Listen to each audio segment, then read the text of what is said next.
If we imagine the three ingredients for Scotch malt whisky, we might imagine water, barley, and yeast. Then if we consider Kilchoman and the story of Kilchoman and how it's come to exist, we might consider that the three ingredients of a distillery could be blood, sweat, and tears. We're going to spend this evening looking at Kilchoman and the story of how it's come to be with Anthony Wills. I'll see you in a wee minute.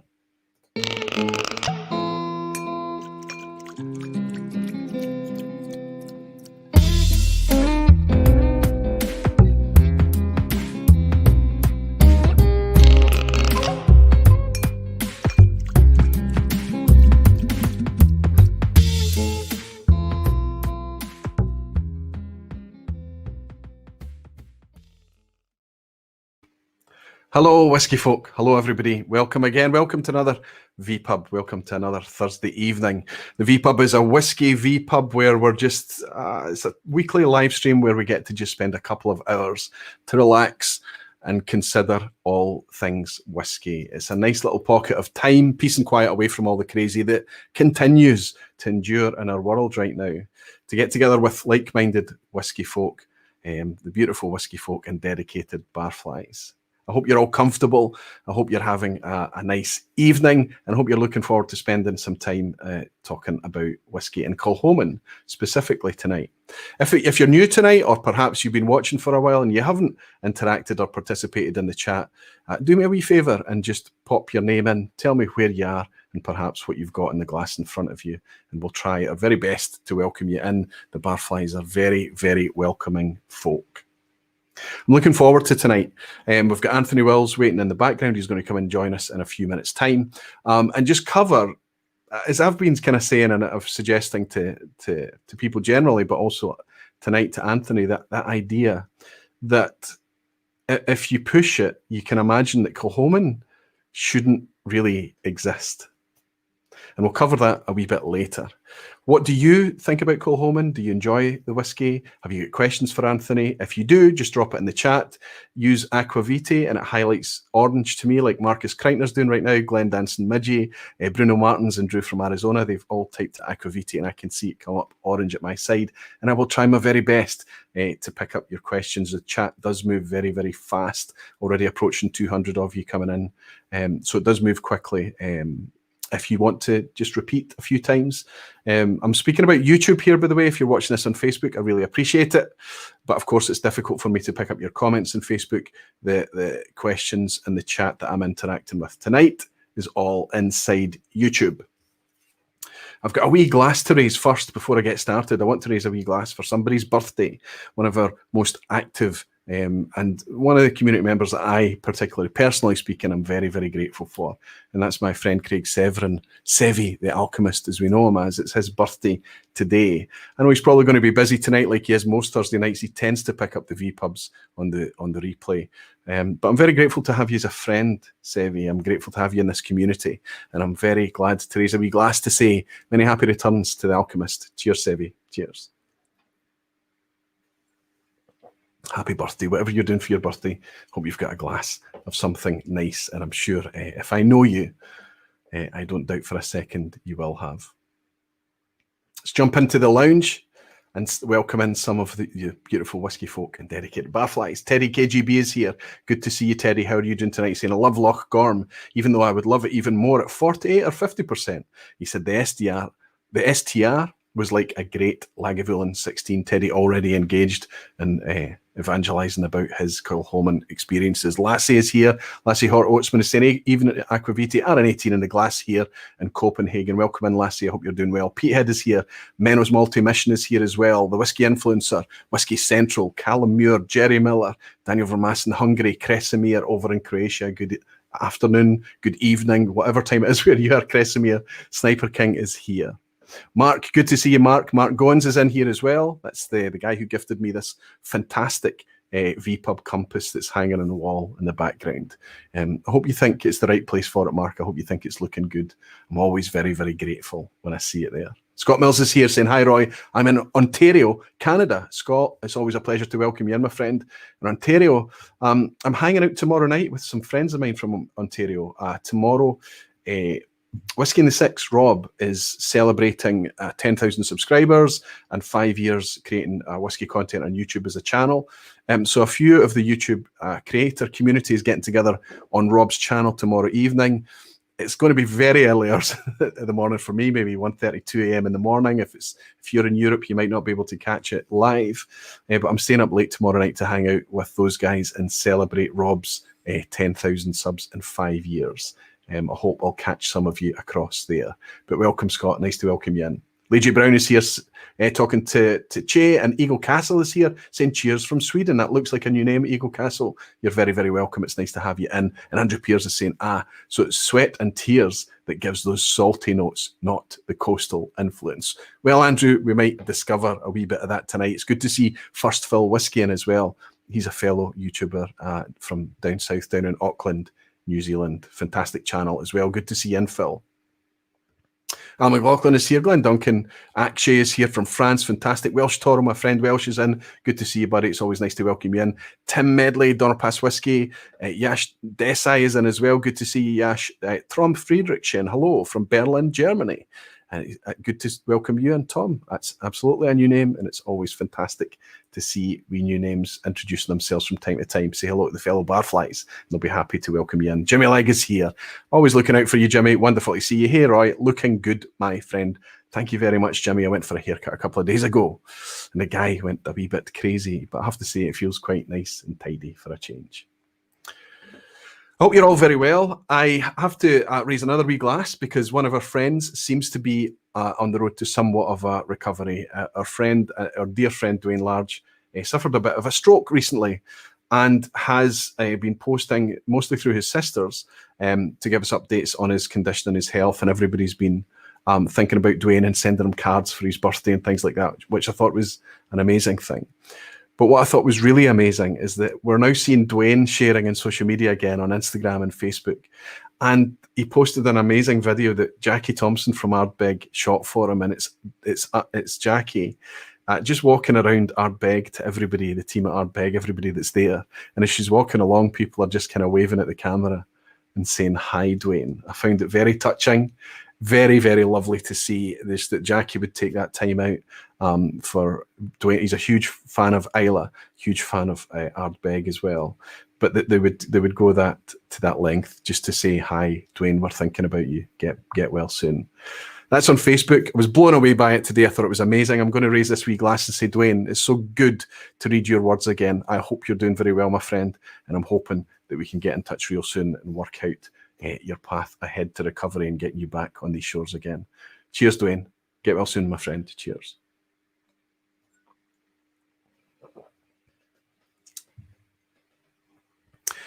Kevin Grant on Whiskey is saying, sure, I saw your car parked up on Duke Street the other day outside the Barbers.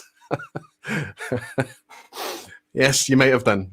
Actually, no, it wasn't Duke Street, but it was in the East End. I'll admit that. Helen is saying, good to hear that Dwayne is on the mend. Absolutely.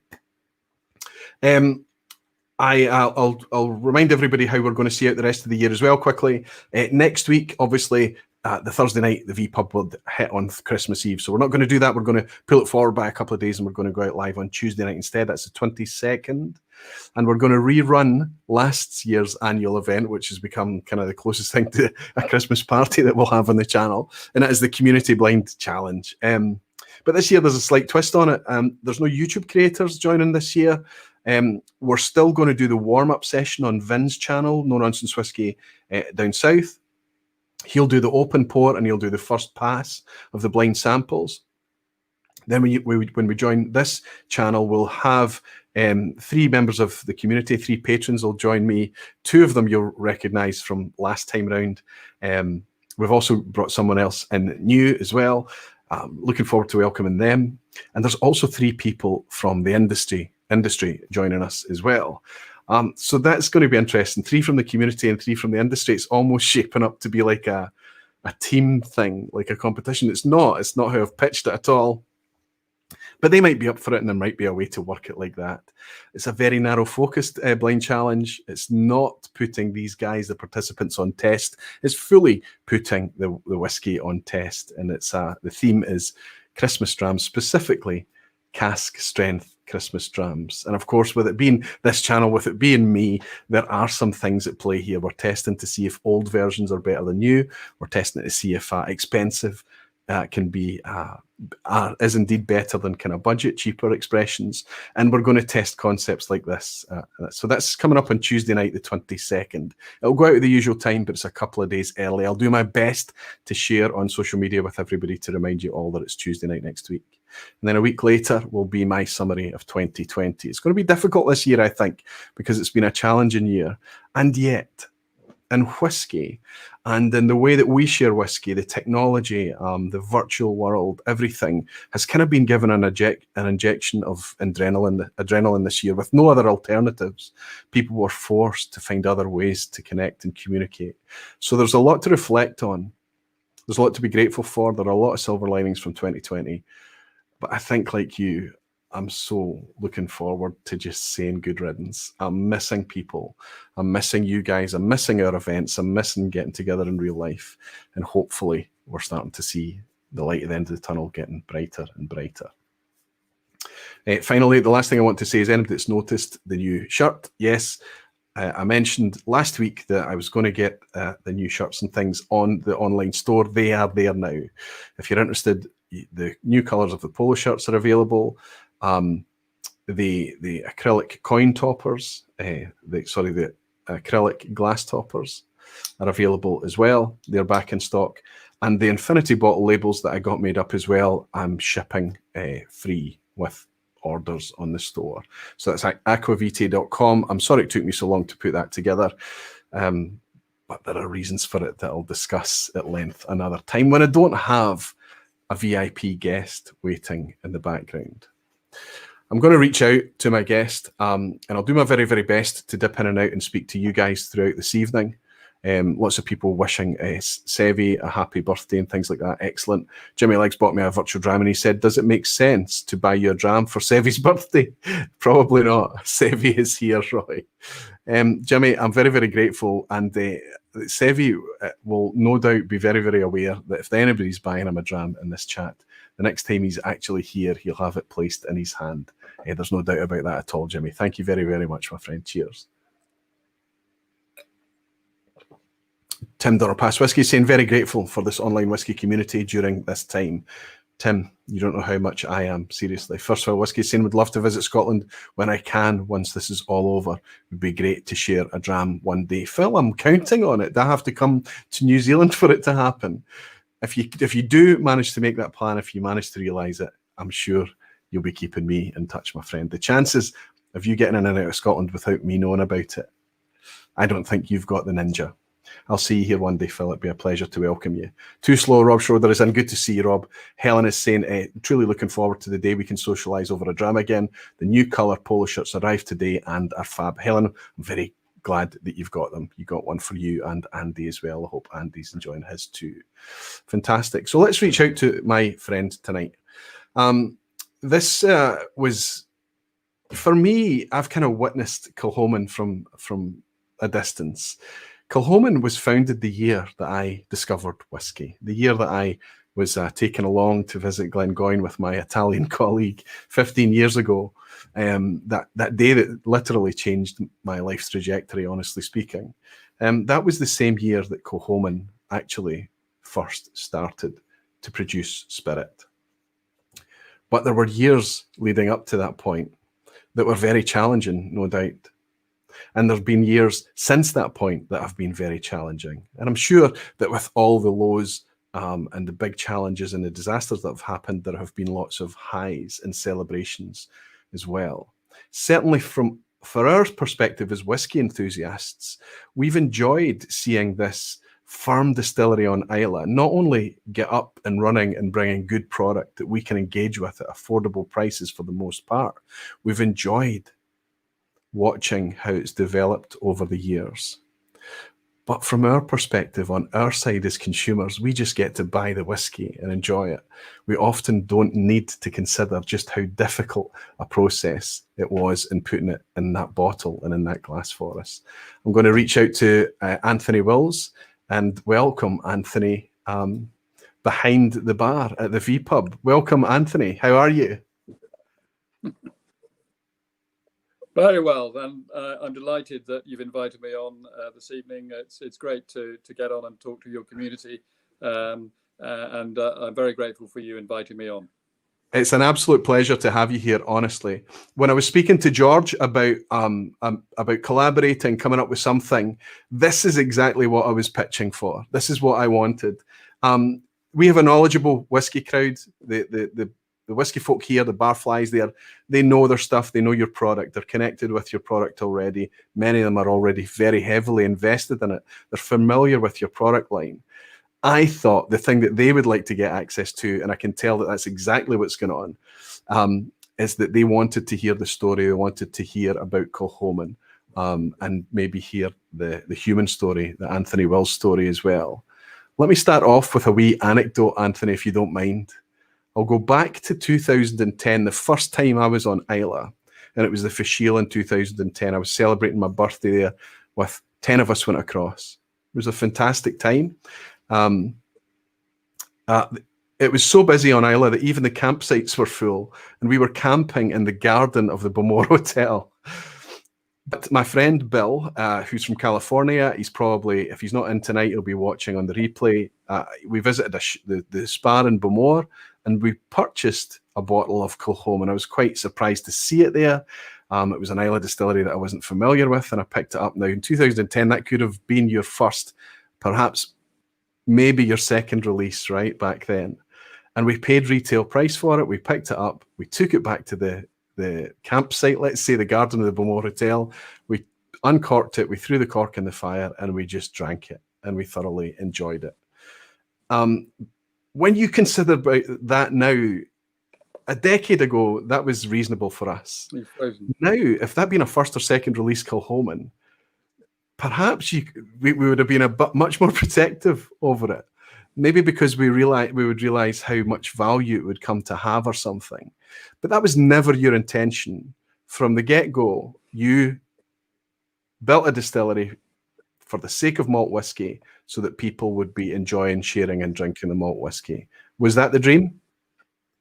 Yeah, it was. It was definitely my dream to build a distillery for people to enjoy single malt. And from my background in the drinks industry, firstly wine, and then moving to Scotland in '95 and setting up my own independent bottling business and selling single casks, as all the independent bottlers were doing, and successfully in the late 1990s and early 2000s, when the industry was really turning on its head in terms of the interest in single malt. As a new player in the independent bottling business, it wasn't easy to source the single malts, the casks that I wanted. And it took someone as crazy as me in terms of seeing an idea and running with it, because, everybody I spoke to in the industry thought I was completely bloody bonkers to even contemplate setting up a new distillery. Why would you? I mean, there are over 100 distilleries in Scotland. Why would anybody want to start another one and compete with the already existing single malt brands out there? But I think I was close enough to the industry to know the direction it was going in, and I took a punt, and it was a hugely risky punt in deciding to build a new distillery. I didn't really think too hard about where was I going to raise the money. I just thought it was a damn good idea, and that I could find enough people to invest in it and get up and running. But that wasn't easy because nobody wanted to invest in a single malt distillery in those days, especially when you told them that, well, give me your money, you might possibly see a return in 15 or 20 years. They thought you're bloody bonkers. I mean, if you're going to invest any of your money, you're going to invest in something that you're going to get a return in within 3 to 5 years maximum. So single malt distilleries and investing in those with that sort of long-term investment opportunity was something that nobody was interested in. So, but I had this real confidence that if I could build it and get it up and running, that there would be a market out there to sell my whiskey. So I was determined to do it. I don't know what drove me on, because most people look at a business plan and see the length of time you need to make single malt whiskey for before you can maybe put it on the market and sell it. And initially I thought, well, probably I'll have to make it for about 8, 9, 10 years before I could release my first single malt.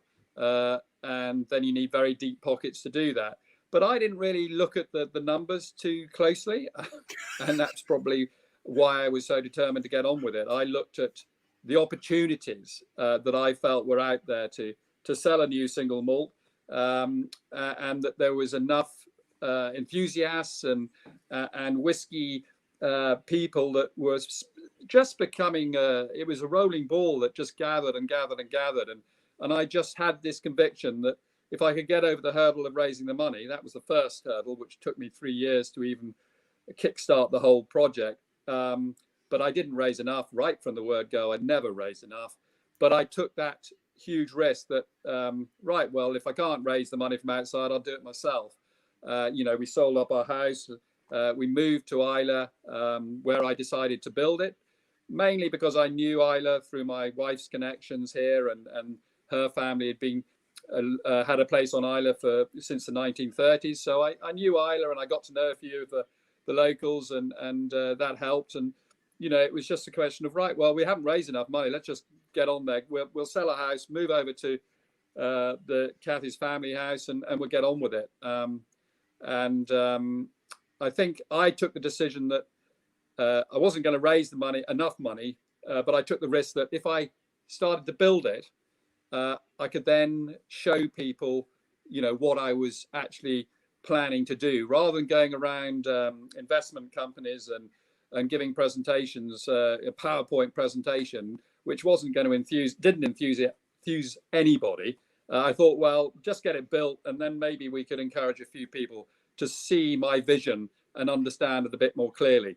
So yeah, when I look back now, it was completely bonkers, because we could have lost everything, and we'd have gone away with our tail between our legs. But fortunately, we managed to attract enough people to invest in my dream, and then we got started. But we never raised enough money even then, because we couldn't really find enough people to tell us how much it was going to cost us to put all the kit in, and then what it was going to cost in production terms, because we weren't like any other distillery, which were high volume units that could keep the costs very low. So our cost of production were much higher. Therefore, it was costing between £30,000 and £40,000 a month to just produce the spirit, which you put into cask and then put away in a warehouse, and waited and waited and waited. And so we needed to raise more and more money. I mean, the biggest headache for us was all the firefighting I did when we eventually got started, because it was a fantastic feeling to actually have the distillery complete. And I remember standing at the safe with Jim Swan, who I have a huge debt of gratitude for his input in those early days. I met him through Charlie McLean, who I'd known Charlie McLean for a long time. And I went to Charlie and said, look, I need someone to guide me through building a new distillery. My background is sales and marketing, but I need someone really to hold my hand and tell me how to do this. And he put me in touch with Jim Swan. And I'm sure a lot of your community members are aware of Jim. Sadly died a few years ago, but he was just a tremendous individual who had a huge amount of knowledge and experience, and was very humble. He's left an indelible mark right across the whiskey landscape, outside of Scotland as well. Quite an amazing character, quite an amazing guy. And I remember I remember you speaking in the past and talking about how Jim helped you develop a whiskey that could be in a position to sell at a young age, and harvest and embrace that young, powerful peaty Islay style. and yet be a very good whiskey to sell at a younger age. I remember that you speaking about that a few years ago. But it's interesting as you speak there and you talk about, I'm very grateful, by the way, that there was this this kind of, you just ignoring the numbers, not really calculating out the future, because it might never have happened, I guess, if you'd feel like there's going to be Kilchoman fans right across the world that are grateful that you didn't really take a lot of care in the early days, and you just kind of decided to get this ball rolling. And if you got it rolling, perhaps with the momentum, you could keep it rolling, which is clearly the case. But chronologically speaking, then, if we go back to, you talked about being in the wine industry, you talked about started to get into whiskey as an independent, as cask trading and things like that. You started to come quite close to the whiskey industry and understand that this is on the uptick here. Maybe there was some vision there. Maybe you could see the future and that this could be an exciting thing. I understand that, Anthony. I do understand you seeing that. But what I want to ask you is that why would you? Okay, first you're going to come to Scotland and you're going to build a distillery in Scotland, but you're not just going to build it near the infrastructure. You're not going to put it in a nice lochside location that's got maybe some rail transport and motorways nearby. You're actually going to go to an island, and not only are you going to go to an island, you're going to go to Islay, like the queen of the Hebrides, the whiskey island. You're going to go there and you're going to build it there, but you're not going to build it on the location of an old hidden illicit still down in a harbour or a bay somewhere for boat access. No, you're going to put it on a farm in Islay. Were all of these things part of your dream, or was some of it serendipity?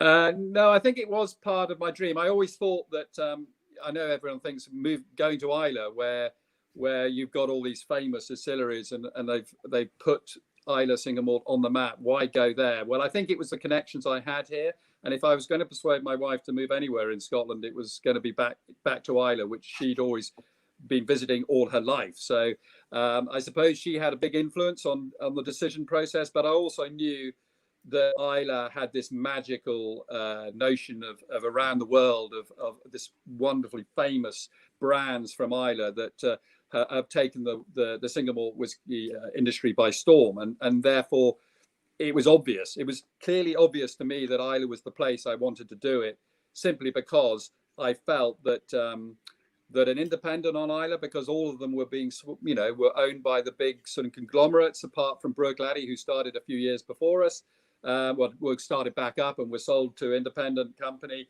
That it resonated that for me anyway, that if we were going to find distribution around the world, everybody, any half decent distributor around the world wanted an Islay single malt on their portfolio, because Islay was just such a well-known whiskey brand. So I sort of realized that most of the single malt distilleries here on Islay are owned by Beam and Diageo and what have you, and that they have their distribution networks already set up around the world. But there's plenty of very, very good whiskey distributors around the world who wanted a single malt. So when we actually went to sort of launch our first single malt, I was inundated by requests from distributors around the world to can we be your distributor, because they wanted to be able to have a single malt, an Islay single malt on their portfolio, which they weren't able to do. So that helped hugely, and I realized that as well. And coming to Islay, it's not the most straightforward place to live and to get your product on and off the island and bring all your goods on, and we do all our own bottling, so we're bringing everything onto the island, then shipping it back off. Yep. But it's been well worth that, just the reason of Islay being such a well-known single malt brand around the world, which has helped us massively in terms of promoting and marketing ourselves. So I can tell with enthusiasm and almost with a sense of reflection and relief that you're very grateful for the last 15 years and beyond, because you can see that it has been a success. And all your fans, all the people that are bought into the Kilchoman idea, they're obviously looking at it and saying, and they've seen it getting better and better and maturing as time goes on with age. And I also remember another little anecdote at the time, that there was a buzz and a celebration when the first single malt came onto the market. And I remember, and just as you mentioned, they're talking about distribution, it was almost like that gasp of relief that you'd pushed that last final push to get the whiskey out there onto the market, that it was that people were receiving it warmly and enthusiastically and happy about it. And immediately you were hit with this realization, perhaps because of the people from distribution and various locations across the world asking for it. You realized, damn, I'm not making enough. Almost immediately, it already just hit the market, and you realized that you were already not making enough. 90,000 litres capacity you started with, theoretical capacity. What are you sitting at now? What could Kilchoman make if you went full tilt? Close to 500,000 litres now. Between 450 and 500,000 litres of alcohol a year, we're now able to make. Not this year because of the pandemic, and we were out of production for 8 weeks. But if we have a full run at it, and we're in production 48 weeks of the year, close to 480,000 litres. So that's a massive increase for us. And then I know that some people will be saying, well, when is a farm distillery not a farm distillery, and all those sorts of things. But I think that as far as we're concerned, it would be easier for me to just be happy with 100,000, 90,000 litres and sell that quite easily and sit back and not really push on. And I think the reason that I've decided that we need to push on and take it to the next level is that my 3 sons, which wasn't planned, by the way, it was never planned that they would come into the business with me. It was always my dream, and they followed me when they were still at school and university while I was putting this all together. So, and when they were back for school holidays and university, they were up the distillery, either selling coffee or sandwiches or digging the malt floor and things. So they saw all the hard work that my wife and I put in to get this underway. So when my youngest son was the first to join, and I think it's their enthusiasm and their understanding of what it's taken to get where we are has driven them in the pursuit, like I did as well. And so I'm hugely delighted that they're part of the business. And of course, when they join their age now, they're all in their 30s now. They want to push on. I mean, they don't want to say, Dad, sit back, put your carpet slippers on, and let's not make any whiskey. They want us to take it to the next level. And that's the reason we took the decision, 3 years ago to invest very, very heavily in increasing production, increasing the size of the malt floor, and building a new visitor centre. Because we have the confidence now that we've dipped our toe in the water and we've had success. We want to carry on growing the brand, and I think that we have this ambition to take it on and take it further. And I think that's all part of it, really. It's family run, but we have the outside investors who've been very, very supportive, which have helped me enormously, and I'm hugely grateful to them as well. And as you've increased the capacity year by year, because I know that there is a balancing act for you. I remember a time that you were not keen on doubling up on stills, for example, and things. But as you've increased the capacity, you must have helped yourself alleviate some of the problems, because one of the problems that you grappled with was, how much do I sell now and versus how much I can set aside to mature and enjoy and see how this whiskey is going to actually mature and sell at a greater age and things like that. But also the fact that because you're making more, it helps us afford that whiskey, because the demand that's been pressed on you from fans, from enthusiasts, is pretty huge. And I'm not sure if you stuck to your 100,000 litres a year, you just simply wouldn't have enough. Would that be accurate to suggest? Yeah, no, I think that's very accurate. I think as we saw, the enthusiasm for Kilchoman in the early years, we realised that we needed to do something if we wanted to continue growing the brand, but also holding on to stock for later bottlings. But I think it all comes back, if we started this distillery, Kilchoman, in 5 years earlier than we did, we would have struggled, I think, to make it work, just because of the length of time we'd had to wait until we released our first single malt. Because I think 5 years earlier, people weren't really talking about non-aged single malt particularly. It was 10 years of age before you really considered a malt at its peak to bottle and release. And we were releasing our first single malt at 3 years of age. And we were careful about how we did it. And I think this is where Jim Swan helped me hugely, because all I did with Jim was go and have a chat with him in Edinburgh, in a bar in Edinburgh, and he said, well, what sort of spirit do you want me to help you produce? And I said, well, look, Jim, all I want you to do is try and design the stills and the production areas around achieving a spirit that is attractive to age in very good quality wood, and that we can release at a young age. And I go away, and he said, well, I'll see what I can do. And I think when I consider when we first ran the stills in November 2005, and I remember I remember it as though it was yesterday, that we stood there, we tasted the spirit, and Jim just turned to me and said, if we look after this spirit, in other words, put it into the best quality wood, because that's what he really drove that home to me, that look, don't take half measures here. You want to put this into the best quality wood you can get your hands on. I'll make sure you can get the best quality wood. I've got the contacts, because that's one of the areas that he was hugely experiencing in wood maturation. So he put me in touch with all the right people, the Buffalo Trace in Bourbon, Miguel Martin in Sherry in Spain. And he just said, look, if we look after this, you'll be able to release this at 3 years of age. And sure enough, we did. He was the man who convinced me, because, your first release is scrutinized by an ever experienced consumer. I mean, very experienced consumer now, who have a lot more experience than a lot of us in the industry, because they're tasting a whole range of different single malts all the time. So that convinced me. He said, no, I think you'll find that people are finding this very attractive. And I think it did help that, well-known brands like Macallan and Glenfiddich and others were releasing unaged single malts. And so it sort of played into our hands a bit. So people weren't quite so sniffy about the fact that we were releasing a 3-year-old for £45, which is what we actually launched our first ever single malt at, is 45 quid. I was always very careful, and I felt it was important not to be too greedy with our first release, and to put it out at a sensible but a premium price. As everybody knows, 3-year-old single malt at 45 quid, 10-year-old single malt you can find for a lot less. So yeah. I have to say that I touched on this briefly, that you're talking about 3-year-old malt. We're not in those days anymore. My feeling, and you're fairly transparent.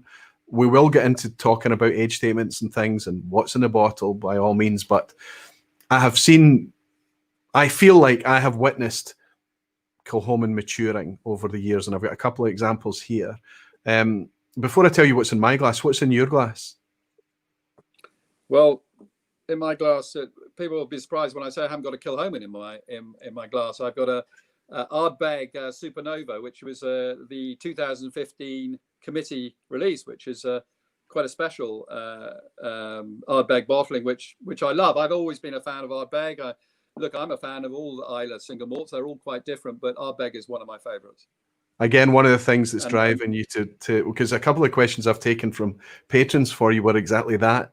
What was your preferred style of whiskey? So you had a love for Islay style, Islay profile beforehand? Very much so, because ever since I met my wife back in sort of 78, 79, I came to Islay, and I didn't drink whiskey back then. I drank pints of lager and things like that. So coming to Islay, you drink whiskey, and you come to Islay. We came to Islay Easter in the summer, when we first met, and I started to get into whiskey, and I loved the whiskies here in Islay. I mean, I think back in those days that everyone would be talking about cough mixture, and it was either loved it or hated it. But I loved it, and Ardbeg was always, and it's something I always have in the house, some Ardbeg, because I've been always a great fan of Ardbegs. And one of the reasons I decided to go for heavily peated malt from Diageo's maltings here on Islay, we have the same specification of malt as Ardbeg, which is at the higher peating level, around about 50 parts per million. No coincidence, right? I'll tell you, I've got an apology that I'll make by way of a confession. When, or the other way around, perhaps, when you and I were chatting for a tech check, I held up this bottle and declared that I didn't like it. and I told you the reasons why I didn't like it. And we had a to and fro about it. And I have to say, this is the 4th edition 100% Isla, which I know is a product that's very close to your heart, Anthony. I know that it's always going to be something that you drive at the front of what Kilchoman's doing, and I know that it's becoming more and more of a challenge for you to do that. But my wife bought this as a gift for me. She knew I liked Kilchoman. She knew I was enjoying the whiskey, and she bought this one. And I think that one of the wonderful things that's happened at Kilchoman is that you've managed to make a very, very good version of the Isla style, let's say the Isla profile, but it's unique. There is something completely unique about Kilchoman, and perhaps it's that idea that it's a farm distillery, perhaps it's a location, how Jim set up and designed your still set up and everything, but we have this really quite agricultural note. We've got lots of grass and malt and really quite distinctive notes in there, to the point that I would consider carefully who I was recommending Kilchoman to.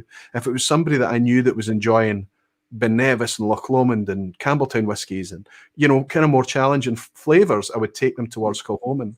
But somebody that was kind of more comfortable in the softer, quieter side, I would be a bit more reluctant.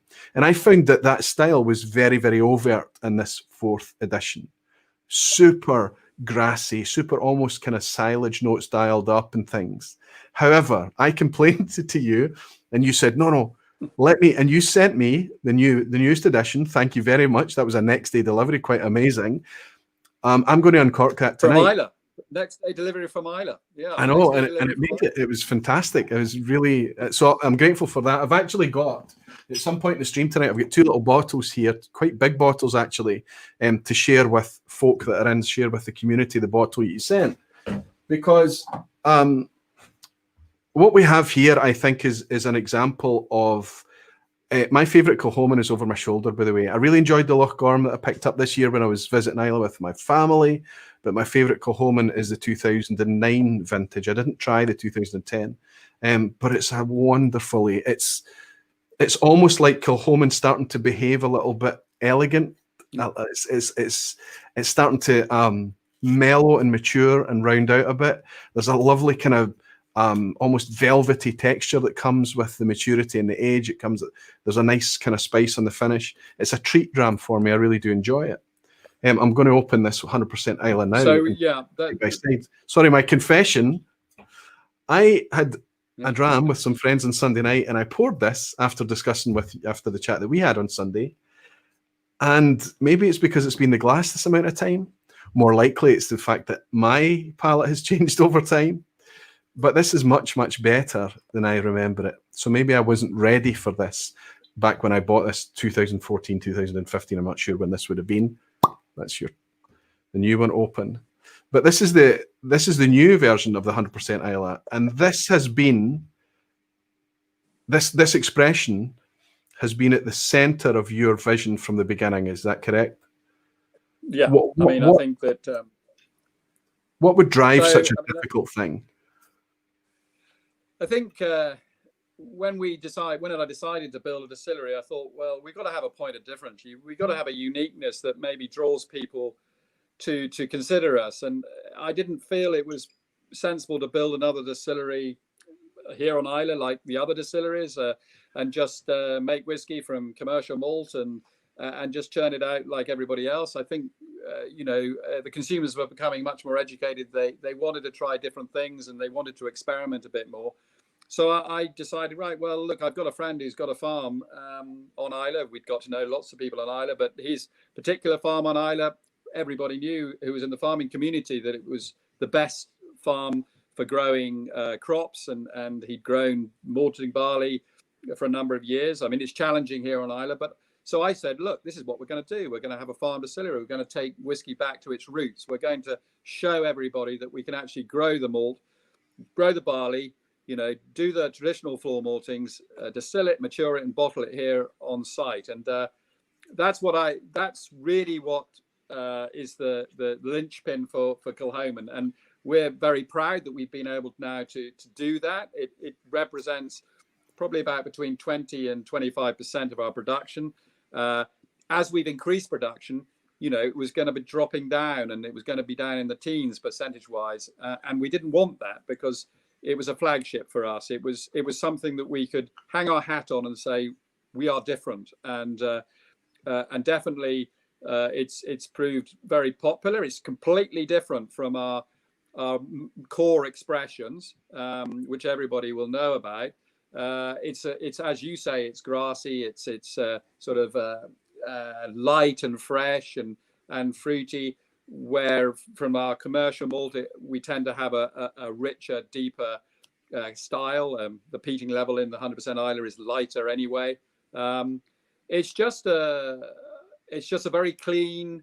It's not Islay in terms of Islay whiskies. It's on the very light side of that sort of salty, peaty style, but it definitely picks up on the back of the palate. The sort of saltiness comes through a bit more, but it's a very gentle dram. And at 50%, I think you'll find that this is certainly more mature than the 4th edition, which was probably only about 4 years of age. This is an average of nine years of age and over.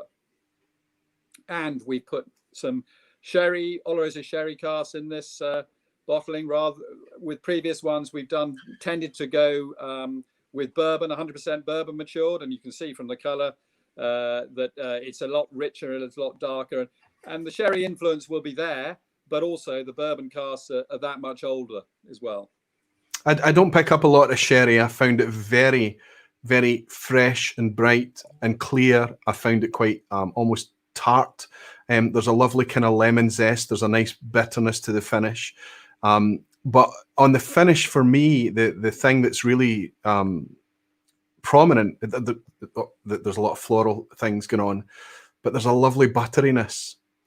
And then in the finish, that salted, a kind of salted, very, very, maybe even lightly nutty, a lovely butteriness on the finish. What's remarkable, and this is something I'm suffering from generally, everybody knows about it, I'm struggling a wee bit to pick up peat smoke a lot of the time, especially when it's quiet, because I'm drinking too much Islay whiskey, I think. So you kind of dial out the peat smoke sometimes and you struggle to pick it out. But this 10th edition, Graham Fraser was asking which edition this is. He thought it was the 9th. This is actually the 10th edition, which is out now. This is very, very quiet on peat smoke. Perhaps compared to the Machier Bay, for example, or other ones. Is that because the Islay barley is the in-house barley is the lower? Well, I can get really nerdy and start talking about all things about which we're doing a lot of experiments. But the main thing here is the peating level is much less. This is between 10 and 20, but we're not that accurate with our peating levels. I mean, it's all done by hand, and when we do send it away for analysis, we're getting results of between 10 and 20 parts, but it tends to be a bit closer to the 10 parts per million of phenol. So you're getting a much lighter peating, and that comes through on the dram as well. So you're not picking up the notes that you would do on Machier Bay, which has at the malting stage, we're talking at 50 parts. So you've got a lot more peat in that malt. So we always wanted them to be different. We wanted not to have so heavily peated for our own. And we'll continue that. But the great thing now is that we can start with the new still house that we put in 18 months ago. We can start experimenting with barley varieties, and we've just put through different barley varieties. And I'm a great believer that the barley variety used does play a part in the character of the spirit, because we've been doing some experiments recently with that. And I know my neighbours talk about terroir and all that, and that's fine. But I'm more in the camp that talks about barley varieties having an impact, not a huge impact, but there is when you compare them. And we now can compare, Concerto barley variety against Sassy, which we've grown in the same field, and we ran them through the stills the other week, and you pick up the glass, and they are different characters of spirit. It's a subtle difference, but it's there. And then yeast, if we really want to, yeast plays a massive part in the character of the spirit. So I'm looking forward to being able to experiment a lot more, because we have the tools available to us now that we can do all this and really showcase things that we're doing on the farm, because we have the flexibility with the farm and growing barley in the same field from different strains of barley, and then putting them through the stills and separating them completely out and keeping them set all the way through into cask, and then eventually doing some limited releases of sort of special barley variety releases, or even yeast variety but they won't be big. They'll just be something that we offer for people who are real enthusiasts and want to learn a bit more about what goes on. As time goes on, I'm becoming more and more connected with these things that once upon a time I didn't really care too much about. The whiskey experience to me was all about the experience, and the reasons behind it and pushing for more of that was less of it. I just wanted to enjoy as many whiskies as I could. But now I'm discovering that when somebody actually takes care over granular things, let's say for like yeast strains and barley and things, the whiskey becomes more and more interesting. It becomes better. Recently, I had an amazing experience with a Loch Lomond, with Michael Henry's on from Loch Lomond, and he managed to make a fantastic product with a French wine yeast that just took that Loch Lomond signature, and just the fruit that it brought out of it was incredible. So then you start, what the wonderful thing about that, Anthony, and the reason that I'm excited and I smile when I hear you saying these things about we're going to take these different strains of barley, we're going to experiment with yeast, is that you can start to dial into areas of the whiskey and understand what, not just the flavors that you're picking out, whether you're getting malty, toffee, lemon zest, but you can understand that, no, that's coming from the spirit, that's coming from the grain. And then you can understand that that's coming from fermentation. That's potentially the yeast here that's bringing this fruit and this, and that's compelling, because yes, you can relax. You don't need to analyze your whiskey all the time, but it's much easier to relax and enjoy a lovely complex whiskey that's going to be shouting for your attention on every sip. So it's interesting to hear, and it's kind of headed off a few of the questions I had from patrons here actually, and people sending messages saying, what's happening with the yeast? What are they doing with barley and things? And are you doing that with the barley that you're growing there, experimenting with the strains, or are you also working with the Port Ellen maltings as well to do that, or is it just your own? No, we're not big enough for Diageo to worry too much about what we want to tell them to do for us. I think we take what we can get from them in terms of they do barley variety, well, malting specifications for the big distilleries here on Islay, and we just had to pick one of those specifications. We went for the Ardbeg spec, so we stick with that, and that works well for us. And it's all, and they do a very good job at the maltings here, and we get very good high quality malt from them, and that works well for us, and we'll stick with that. No, the experimental stuff will come from what we do on site, from growing the barley right the way through, because we can control every aspect of it, and that's with the second still house. And all the modifications we've made in the new stillhouse allows us to keep our spirit separate, trial different yeast varieties, which we've done. But, I always go back to, I know why the industry has done what it's done up until now, or last 10 years or so. You go to your distillery, you want to produce a character of spirit, you want to produce it day in, day out, and put it into wood and let the wood go to work, and then release your single malt when it's ready. And I think since we've got so many more people interested in single malt, and the industry has turned on its head in so many ways in the last 15 years, that, we want to be engaged with, people and your patrons of yours and other whiskey clubs and enthusiasts around the world, and just sort of dial it up a bit, as you say, and you'd always want to put out your core expressions, and you want to do that, and you want to have new people enjoying Kilchoman by having Mackay Bay and Sannig and the Loch Gorm and the 100% Islay. But behind that, we want to be also just tweaking it slightly to so that people can enjoy something that's different, that maybe they haven't seen being done before. And yeast and barley varieties, well, certainly barley varieties, we can just play as much as we like. We can sow 100 different varieties out in the fields and see what happens. But we won't be doing that particularly, because I think it's important that you get people to support a distillery like Kilchoman for a style of whiskey, and we don't want to be too removed from that. But Jim Swan taught me about wood maturation, and everything I've learned about wood maturation has come from Jim Swan, and he's put me in touch with some wonderful cooperages around the world and in Europe, and we've experimented with all sorts of different casks, shave toasted and recharred casks, we port casks and sauterne casks, and we've filled some tequila casks recently. And it's wonderful to see how your spirit matures very differently in these different cask styles. And so I'm always leaning towards the cask is king, and always will be king. But it's lovely to play around at the front end in terms of the spirit character and the yeast varieties and barley varieties.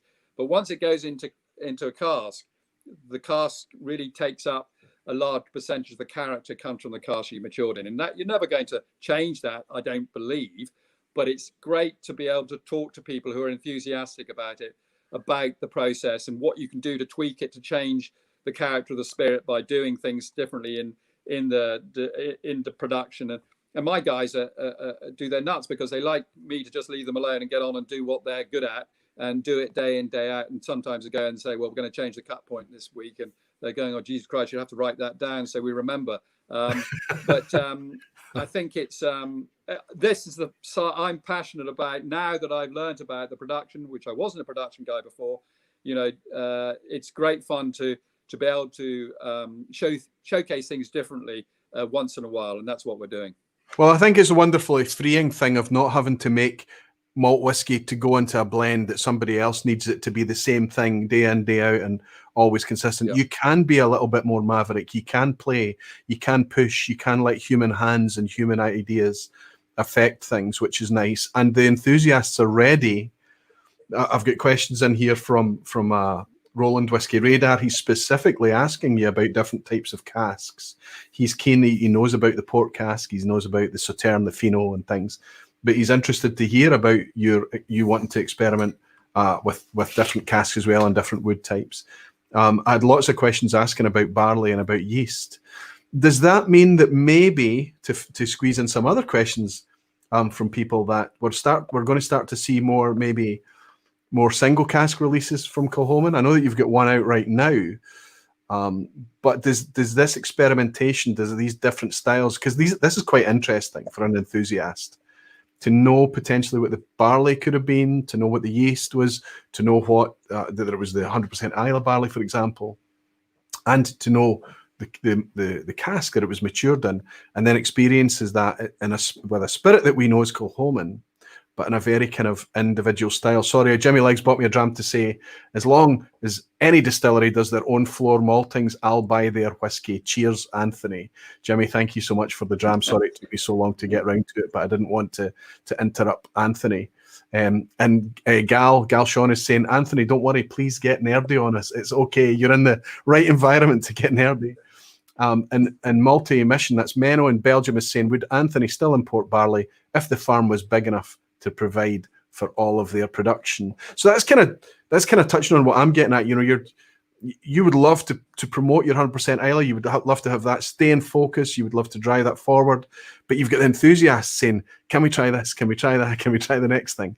Because we're after the flavor chase. We're after the next epiphany.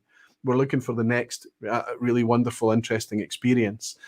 So I can imagine that's difficult for you. That's a straightforward. Well, sorry, I could probably answer that. You would produce all your barley if you could, right? Well, that was the idea.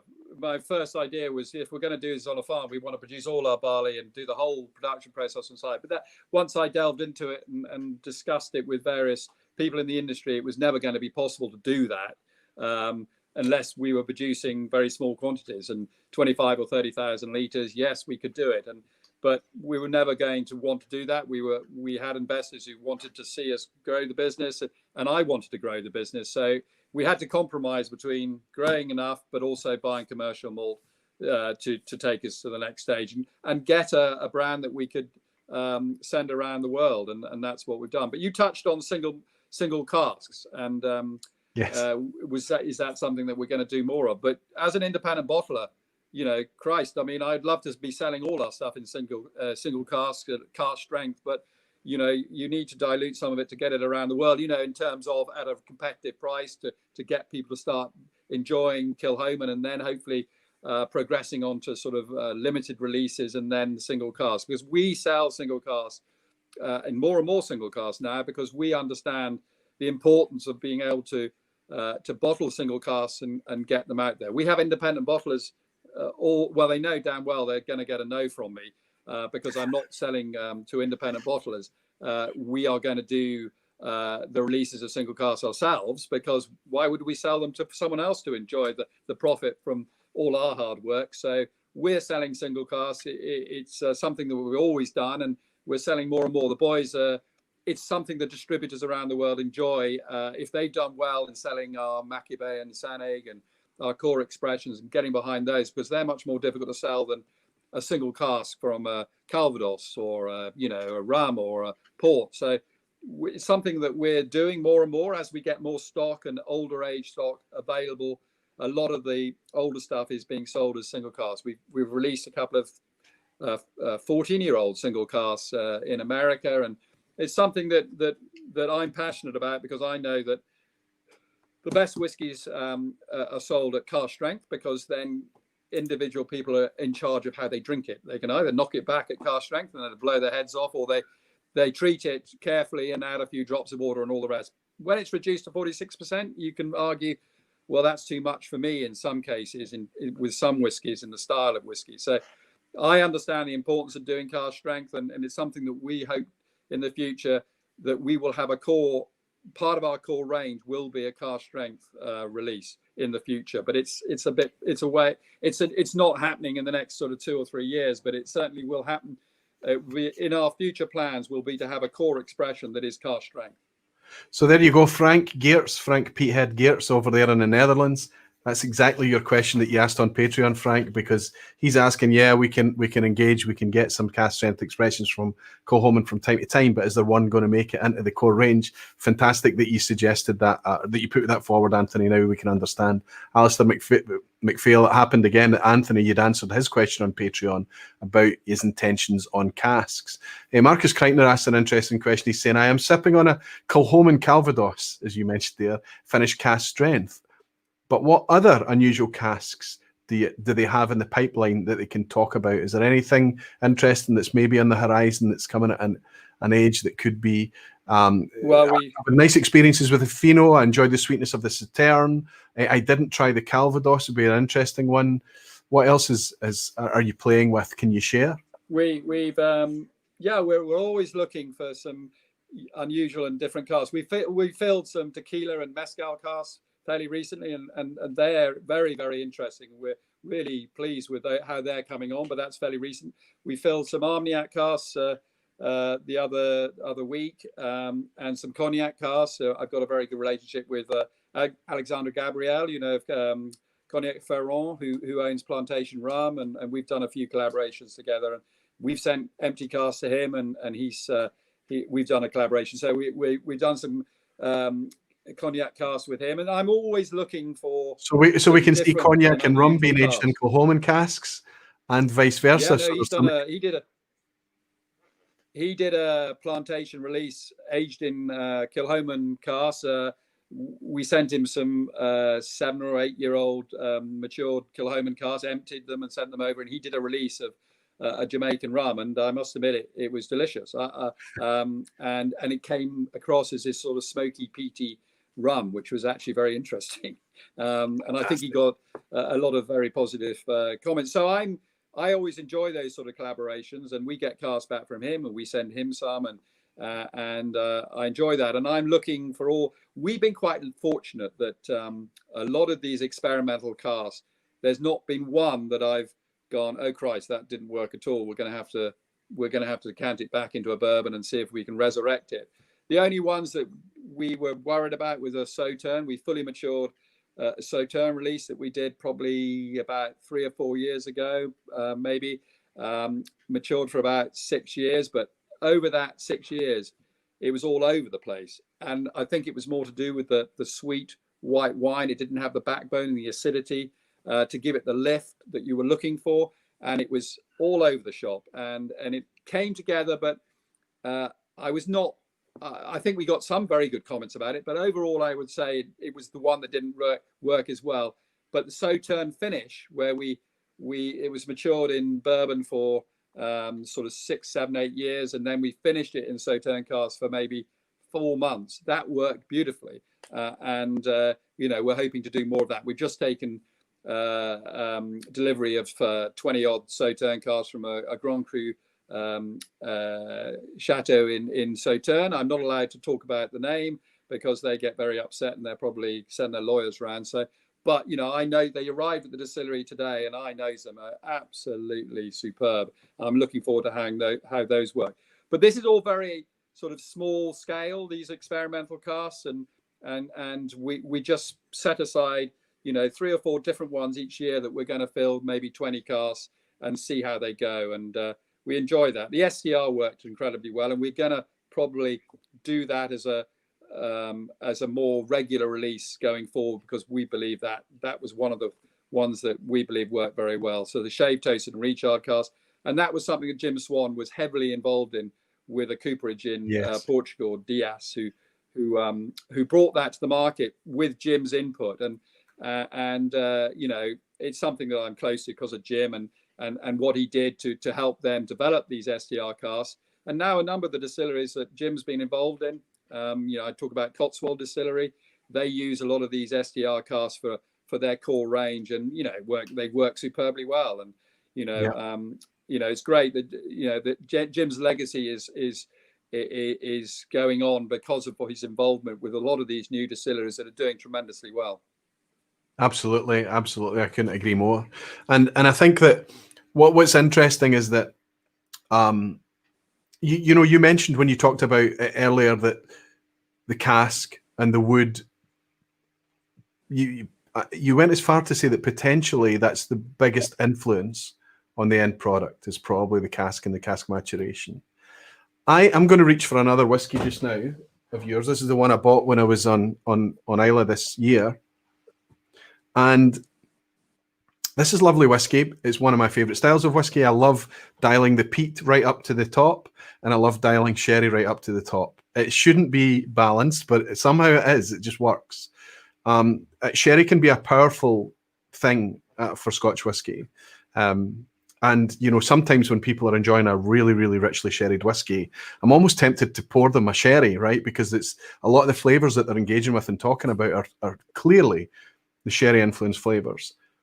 But if you introduce them to a strong, powerful, bold Islay, the spirit is able to shout just as loud as the sherry. That's why I love this style. And I've sipped many Islay whiskies that are overtly sherried. There is nothing that exists on Islay like this. Nothing. To the point that I would be confident that if somebody poured this for me blind and told me it was an Islay whiskey, I could pick it out as Kilchoman's Loch Gorm. It's quite incredible. And I think that despite what you're saying about the cask having that influence, I think that's to do with the spirit, the Kilchoman spirit. Because I think that some of the kind of overt, kind of agricultural, earthy, grassy, lots of kind of bold flavors that if I was to describe and write down in tasting notes, it might put people off to trying the whiskey. But obviously, these are positive things I'm talking about. I think you're probably right, because our spirit has a sweetness and it's clean and it's floral. There's no fighting with the sherry cask, particularly. I think that sadly not enough sherry's used on Islay. Well, certainly not in the last 15 years or so, I would suggest. I mean, I always consider Bunnahabhain as my go-to sort of sherried 18-year-old or the 16, 18-year-old, whatever. I mean, just sublime dram. Yep. And I always wanted to use sherry as a 100% release if it worked. And I remember, Jim going through the warehouses with me and saying, these are going to be great. Given time, they're going to come around and be really good. And this is something that's now over 9 years of age. All these Oloroso sherry butts we've used in this. We've used some refills, but mainly fresh. And these are full maturation. Loch Gorm is full maturation sherry, yes. Yeah, full maturation in Oloroso sherry butts. And we used hogsheads for one of our core expressions, Saneg, which is more competitively priced. But Loch Gorm, just all butts. And I think over the years that we released Loch Gorm from, I think the first release was maybe 2012 or 14, like something like that. The evolution, to my mind, I'm bound to say, I think this is, to me personally, this is the best Loch Gorm we've released. just because it just has a little bit more melanin. It's the balance is more there, and you get the distillery character coming through, and you get all that influence, but not overtly too much Oloroso sherry influence. There's a wonderful balance between the spirit character, the whiskey Kilchoman character, and the cask influence. I think that's exactly my point. The things that I recognise that make it a Kilchoman release are clear and present here. But you've got the wonderfully rich dried spice. You've got the nutty, fruity side as well. You know, the kind of cask introduced fruits. I love this whiskey, and I'll go one further than that. Despite it being at 46%, we took this down to Machir Bay, my wife and I. I've got some amazing pictures of a sunset and the kids. This was in October. The sea was, as it always is, absolutely freezing. And we told the kids, look, walk up to the sea, no problem, just don't go in the sea. And, you know, I could show you the photos. The kids didn't hear, or, I don't know, they just didn't listen. And we've got these sunset pictures. The kids running about in this icy cold sea, and my wife sitting on the blanket on the beach, and I, and this is what we were drinking. And it just made perfect sense. Everything made perfect sense. So, you know, there's a little bit of romance there. There's a little bit of a kind of the environment playing into it as well. The distillery is literally just, you know, a few hundred yards over my shoulder, up the back there, over the dunes and things. But this whiskey just, it made perfect sense. And I felt like I could, I know it's nonsense, or it potentially is nonsense, but I felt like I could taste the place. And I feel like if I was picking this whiskey up today and sipping it alongside its brethren and its peers from Islay, sherry style or otherwise, I think I could pick this out as Kilchoman. And that's interesting because now we're getting it to remarkably much more mature Kilchoman than we've been enjoying in the past. You're talking about the 10th edition 100% Islay being in the average age range of 9 years old. You're talking about this Loch Gorm being that age as well. You've released a 12-year-old, haven't you? A special release 12. Yeah. And the 2009 vintage, when I bought that, I think that was 9 or 10 years old as well. The 2009 would have been 8 years of age, and the 2010, which we released was 9 years of age. And I consider the vintage range, actually it's interesting. We talk about the vintage range and you saying that it's one of your favorite, but funny enough, the vintage range, which we started in 2006, and we've done 2006, 7, 8, 9, and 10, and each year it's just a little bit more mature. They're the one limited release that hasn't really captured people's imagination. So my sons who are in charge, well, they think they're in charge of sales and marketing, are saying, Dad, we need to ditch the vintage because it doesn't seem to capture people's imagination as much as Loch Gorm or the 100% Islay, and the vintage range just hasn't appealed in the same way. But actually interesting, the vintage range is the evolution of Machir Bay. So, you know, over time, we would like Machir Bay to be very close to what the 2009 or the 2010 vintage tastes like now, because you just get a little bit more roundness and softness with Machir Bay at, you know, an average of 4 or 5 years of age. It's not prickly. It's still soft and sweet and floral and citrus notes coming through. But suddenly, when you taste the vintage, maybe the 8 or the 9 or the 10, 2009 and 2010, you just get a lot more mellow character, and cask interaction is playing a major part in the character and style of these. So we hope, you know, well, that's our determination, is to get Machir Bay up to this sort of level of maturation over the next 5 or 6 years' time. This is doing what it always does to me. I've just had a little sip of the 2009 vintage, very elegant, and that's not. It's not a word I would often reach for when I'm enjoying a Kilchoman, honestly, is elegant. I know they can be, but this is an elegant whiskey. The texture on this is lovely. It always leaves me with that. And it does have that impression, that feeling of just a nice. I remember when I bought this, I was excited about Kilchoman. This is, like I say, this is a treat dram for me. I know this isn't going to be easy to replace. It's fantastic that more vintages are coming out. but this is one that I'm kind of savouring. It's one that I've really connected with. It's one that I've enjoyed. The fruit in this is light. It's like a really light green melon or something. It's just as I'm speaking to you just now, it's everything about this. It's just a much more elegant take on Kilchoman. Whiskey Wings Mike is saying, great evening. I haven't caught a show live for a while, but this has been amazing. Chardonnay yeast, he's shouting in capitals, please. That in Schmurren is my number one. Chardonnay yeast, has that been... Sorry? Has that been an experiment? Which one? The Chardonnay yeast? I know that he's talking about in Schmurren, which was a Loch Lomond release.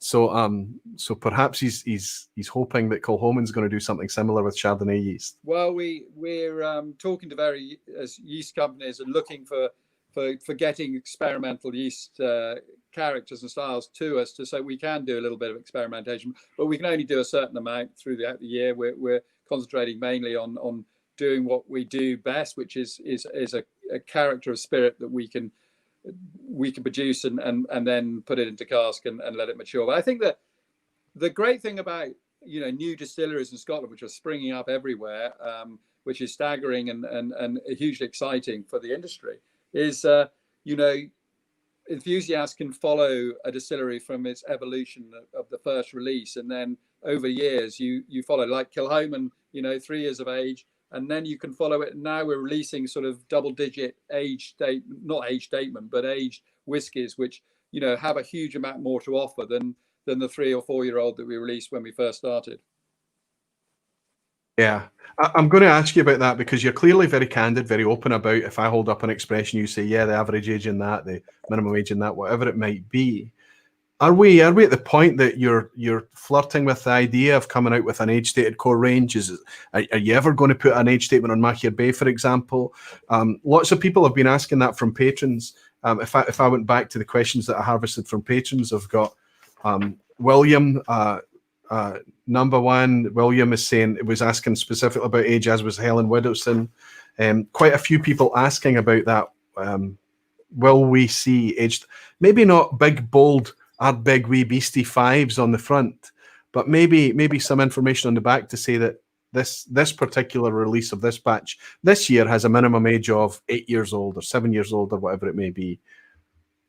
Well, we are giving more information out on the packaging.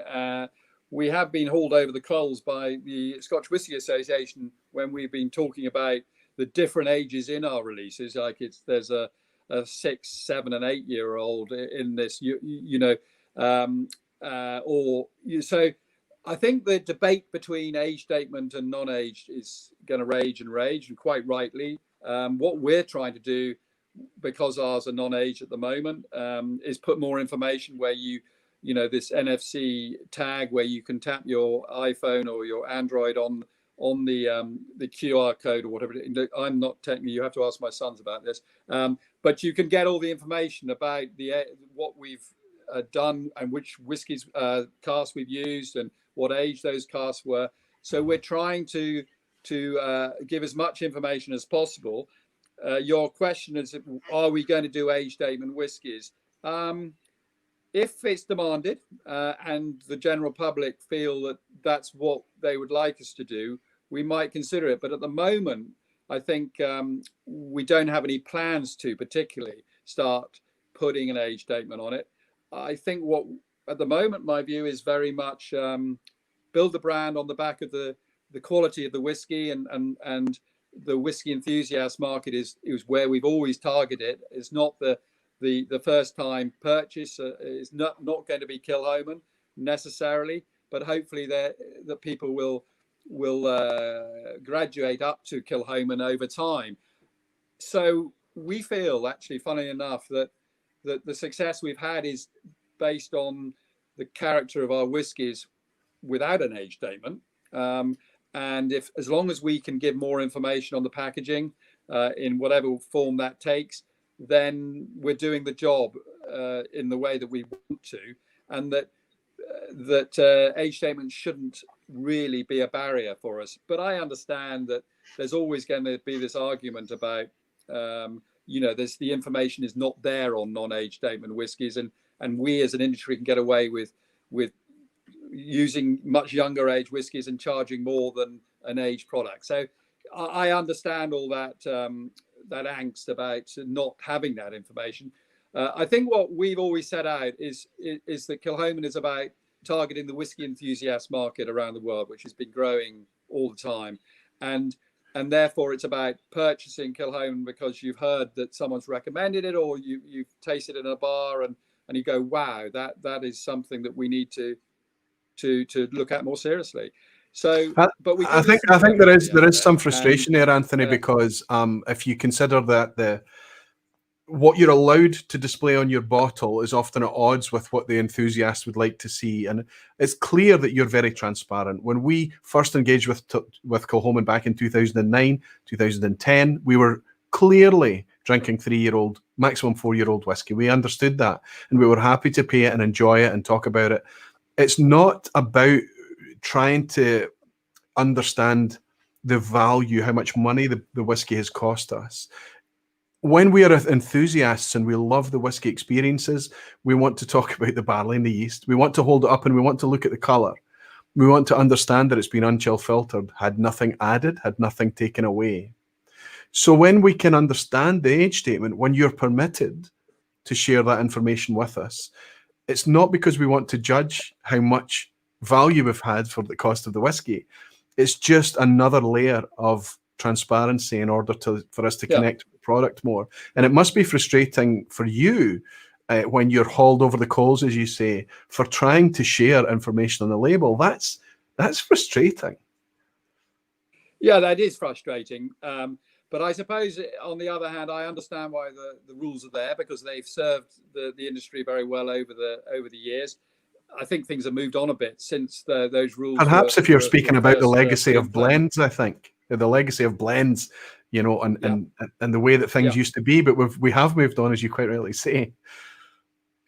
We moved on, and I would hope that, and we're moving a little bit. But then the SWA is dare I say it, controlled by the big companies. They're the ones that pay the wages of the people that work for the SWA.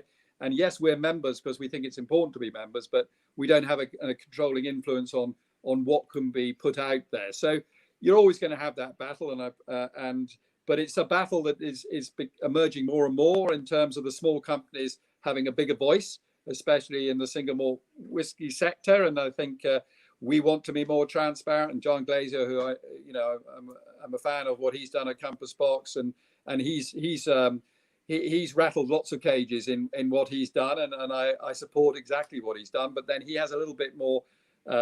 He's able to do it a bit more because he's a blender of single malt and things, whereas I'm a proprietary single malt distillery, and I just need to be careful not to be upsetting the apple cart too much. I would really want to see that we can talk more about what's in the whiskey and how we've vatted it and what we've used and how many casks of this, that, and the other, and what ages they are, and all that. It's the age thing they hate, is when we talk about the ages that we've used.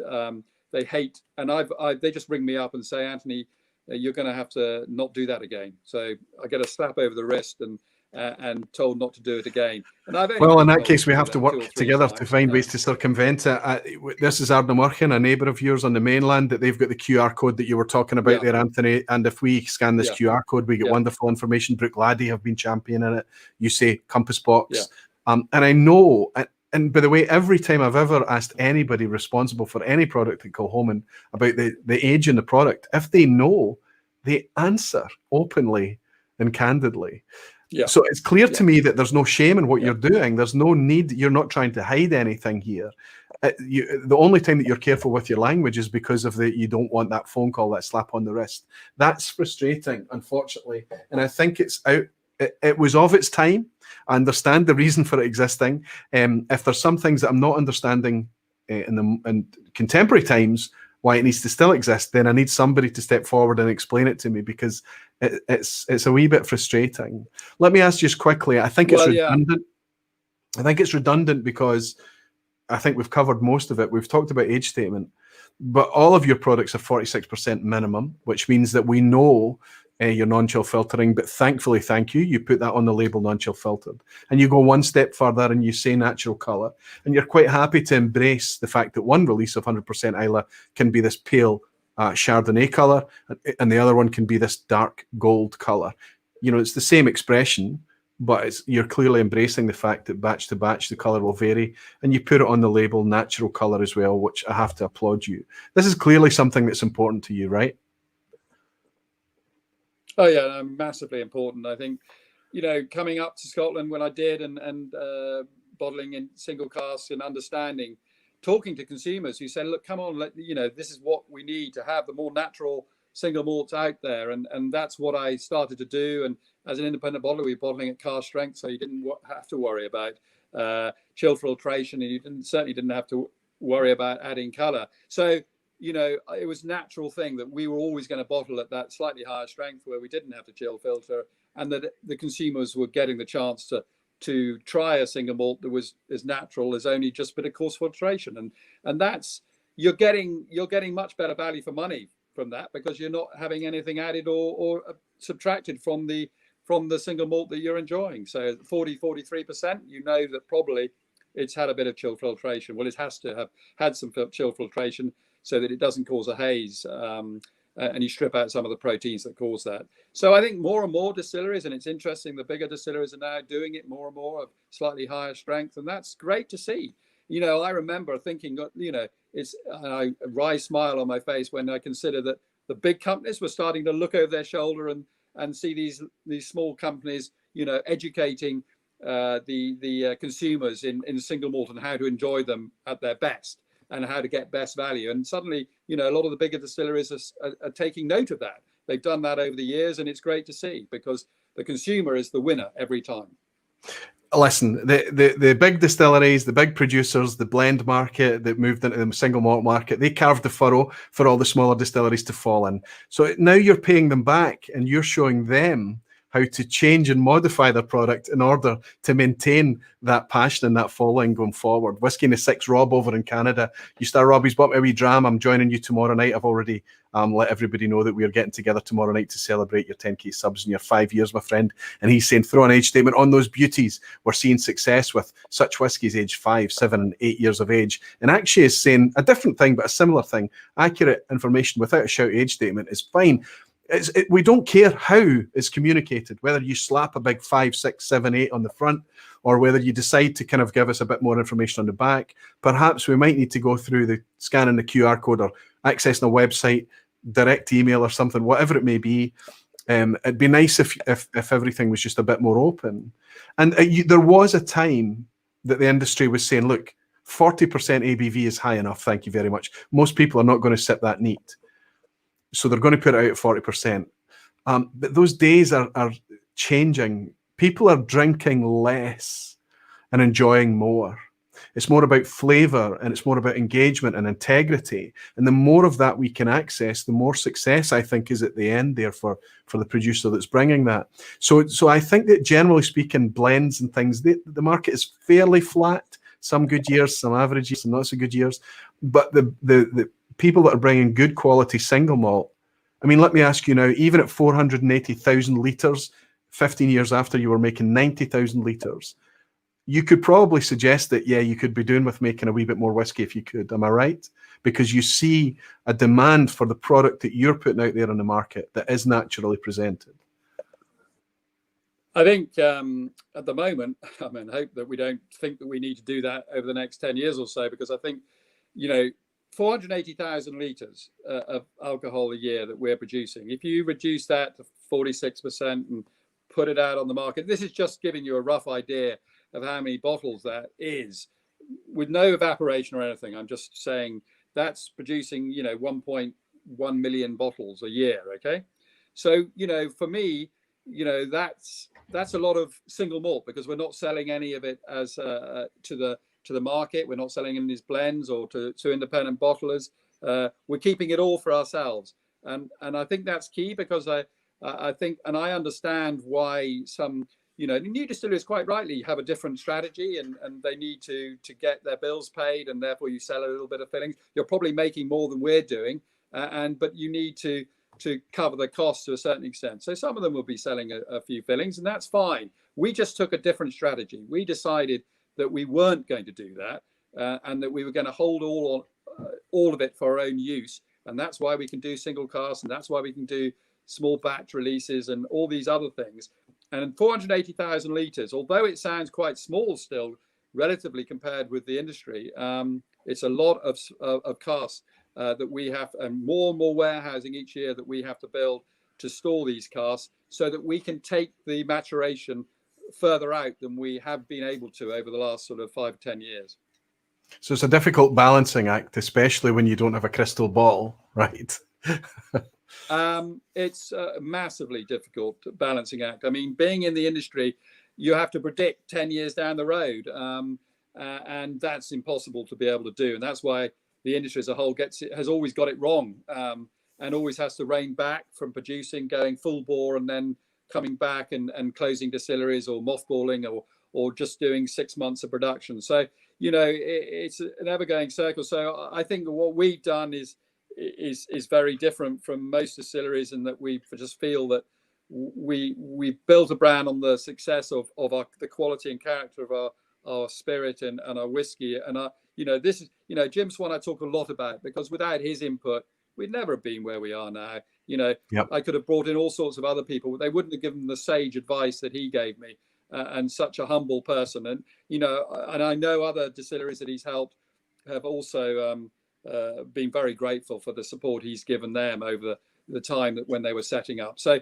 he taught me a huge amount. And, I think that I always believe that we were in the right place at the right time. I took that bold decision when most people who were thinking about doing it ran a mile, because they knew it was a very high risk thing to do. But I'm delighted now. Of course, I'm delighted now.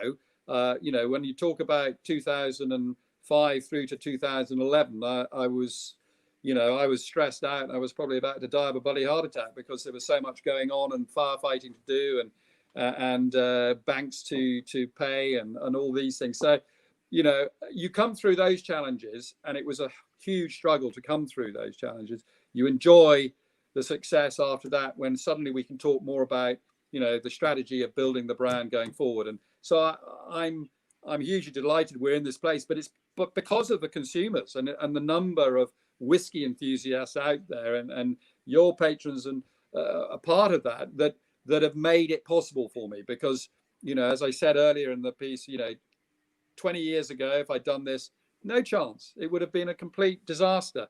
But the timing when we started, it was just as the industry was taking off in terms of single malt, and the enthusiasm for it around the world, and specialist retailers starting up, and clubs, and all these things just made it something that it's all about timing, and you make your own luck in this world. But we were in the right place at the right time, and I'm very grateful that we did what we did when we did. But I tell you what, when I look back, we were lucky to come through those first few years, because there were so many times when we were about to go belly up, that's for sure. And I now look at these new distilleries, and I consider, they're going through the same pains that I went through all those years ago. And, I know Alex Bruce really well, and he used to come over in the early years and pick my brains. And I'm absolutely thrilled that he's got things going, and he's done his release, and it's been very well received. And it's great to see, because he's gone through the same pain and trauma and stress that I went through in those early years. And, someone like that, and I know Francis Cuthbert as well, he started the same time as I did. And he took a completely different direction to me. And I love what he's doing, because he can do it, because he's in charge, and he's got no shareholders or anybody to be answerable to. And he's just done his own thing. And look what he's done. I mean, his releases, you're always going to wait till it's 10 or 12 years of age. And there I was scrabbling around, getting my 3-year-old out there. And he's just taken a completely different viewpoint. And I love the fact that it's been successful. And he's putting some malt out there, which people are loving and enjoying. Not many people can buy a bottle, I don't think, yes, because there are not many out there. But that's right. And as we talk about balance in these things, and I was in a tasting recently it was hosted by Francis, and wonderfully, brutally candid and honest. And if you imagine that those two distilleries of Kilchoman and Daffmill started within a year of each other, started pouring or a running spirit within about less than a year of each other, and where you've ended up these days. And I guess that he's seasonal, and whiskey is almost a sideline to Francis. He had the luxury of being able to wait until he felt it was at its ultimate style. But he was going for a completely different end of the bandwidth to you. He was going for a light, delicate, typical lowland style. Yeah. Whereas you're on the West Coast doing this really quite bold, overt, typical Islay style, which we all know we like to embrace at a younger age. So that kind of thing fits. Personally speaking, I marvel. I have no idea what happened. I imagine that maybe some kind of divine intervention or dream or some maybe mental illness, whatever it was, Anthony, that made you make that decision in the late 90s and pursue it into the early 2000s, that made you get that thing up and going, because there was a feeling, honestly speaking, I'm sure you might admit it yourself, like it was held together with elastoplast and spit and excitement in the early days. I mean, you had fires and boiler failures and pipe work, and you know, you were actually just struggling to make whiskey back in the early days. And as time ticked on and you're pushing towards, you will see this whiskey, and that great relief of that product coming out onto the market and the Islay fans grabbing it and enjoying it and embracing it. It's easy as an enthusiast, I think, to look at it from our side and imagine that you just built a distillery and basically there were just queues of people outside waiting to buy the whiskey forever. And that's really not what it's been. We've picked up tonight that how much of a struggle, how painful it was. You have been, in so many respects, a trailblazer. And I think what's wonderful for us is that you haven't stepped up and made another Islay whiskey. You've made a unique Islay whiskey that can sit alongside the other products that are made on that island and hold its own and actually help raise the profile of everything that is made on that island. And I think that the takeaway for me is that Kilchoman exists despite, I mean, it shouldn't exist, as I said at the start of the stream, it shouldn't exist. But thanks to you and the dreaming, it does. And it's unique. It is not like any other whiskey, and it's not even like any other Islay whiskey. I'm grateful for its presentation. I'm grateful for the fact it's pitched to enthusiasts like me. I'm grateful that, unlike, unfortunately, the challenges that Francis at Daftmill has, we can still buy Kilchoman. Most of the time, in most of the markets for most of the releases, you've a solid core range and you've got things that we can still buy. And that's what whiskey is about, that opening and sharing and that not being too precious about it. I think it's an amazing achievement. If you could summarize your, and I'll ask, I mean, there's been questions coming in, I've been picking it up, and there's some questions here from patrons as well. They were asking, given the position that you're in now, with the benefit of hindsight, do you think you would do it again? No. I wouldn't.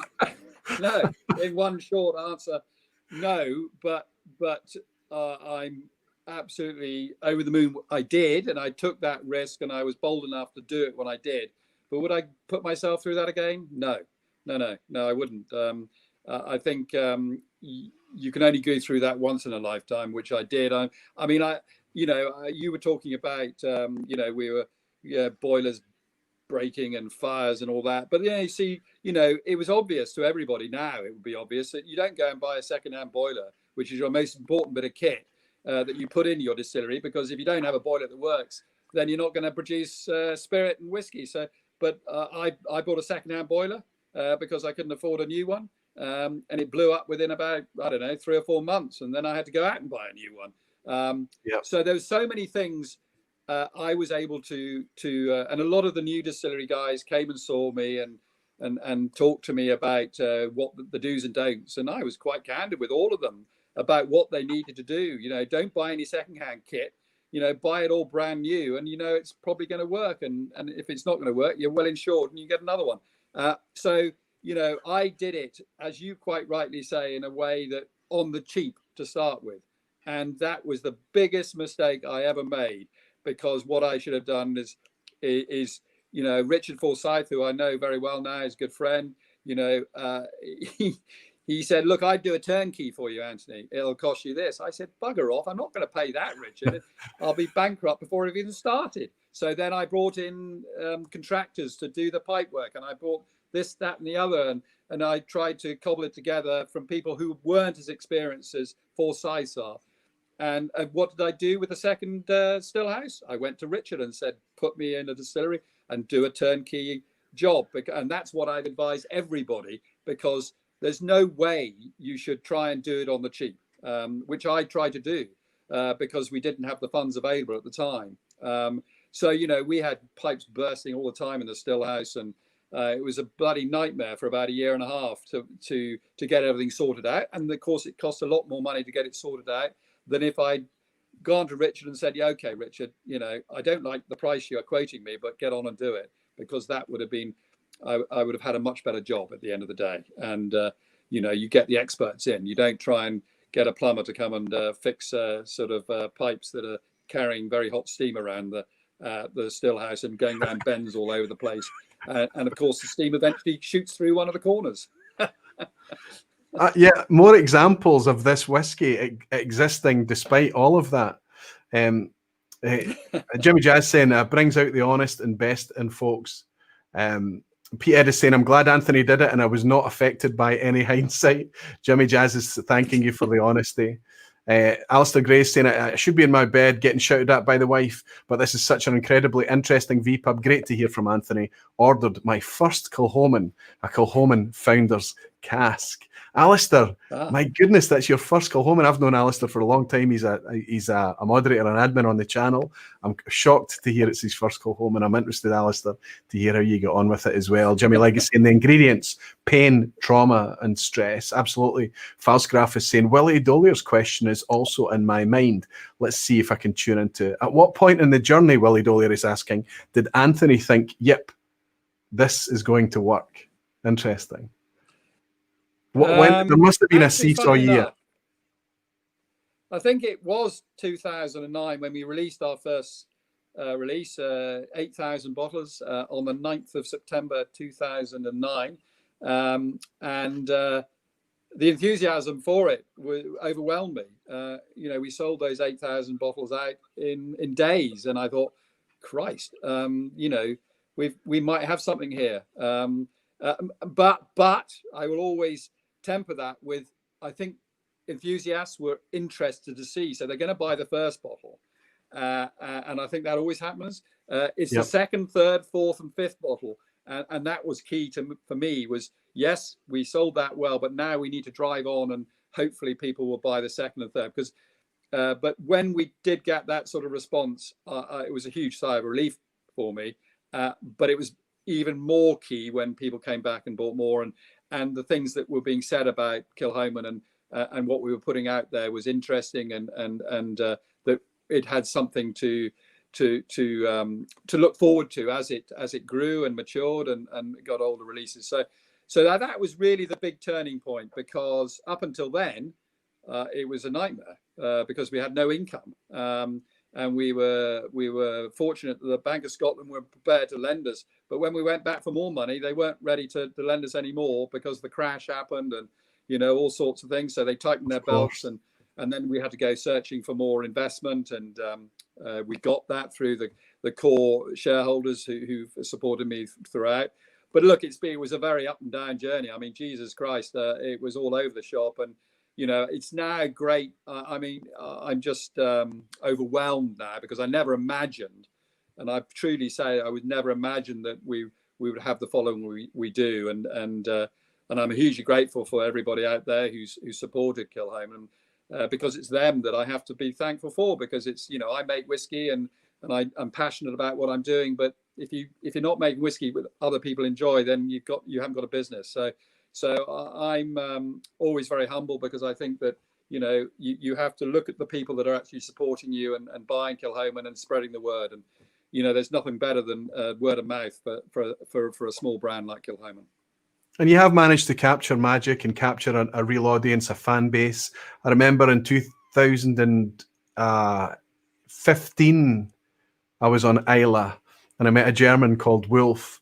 And Wilf, I don't know if you ever watched the channel, but if you do, I remember you very well, my friend. And he had this tattooed on his arm, this little... so, yeah, I mean, no, I heard about that. Yeah, so you can never change that logo without you'll have Wilf turning up at your door very, very upset. Graham Young's bought me a dram to say, I've been a Kilchoman fanboy from the start, spent some time on the beach at Mahir Bay. I think that's what does it a wee bit as well, the location, just how brutally windswept it can be, how exposed it is. And that amazing Mahir Bay. If anybody's ever seen the Isla videos that I've produced, I always make sure to... It's almost like a little cameo from Mahir Bay has to happen. And he's saying, thanks for the candor, Anthony. Huge fanboy now. That's from Graham Young in Canada. Thank you for the dram. Kresimir is saying, you must feel the pain to taste the champagne. And Gordon Dundas, Gordon, good to see you. And my friend Gordon Dundas is the global brand ambassador, I think, for Ian McLeod. Yeah. Falsgraf is saying it was such a gradual process, but yes, thanks for the answer. I laddie Rombout in Amsterdam is saying, Aquavite, please tell Anthony I highly appreciate the efforts made on Isla. Say thanks. Anthony, I'm going to ask you a couple of things.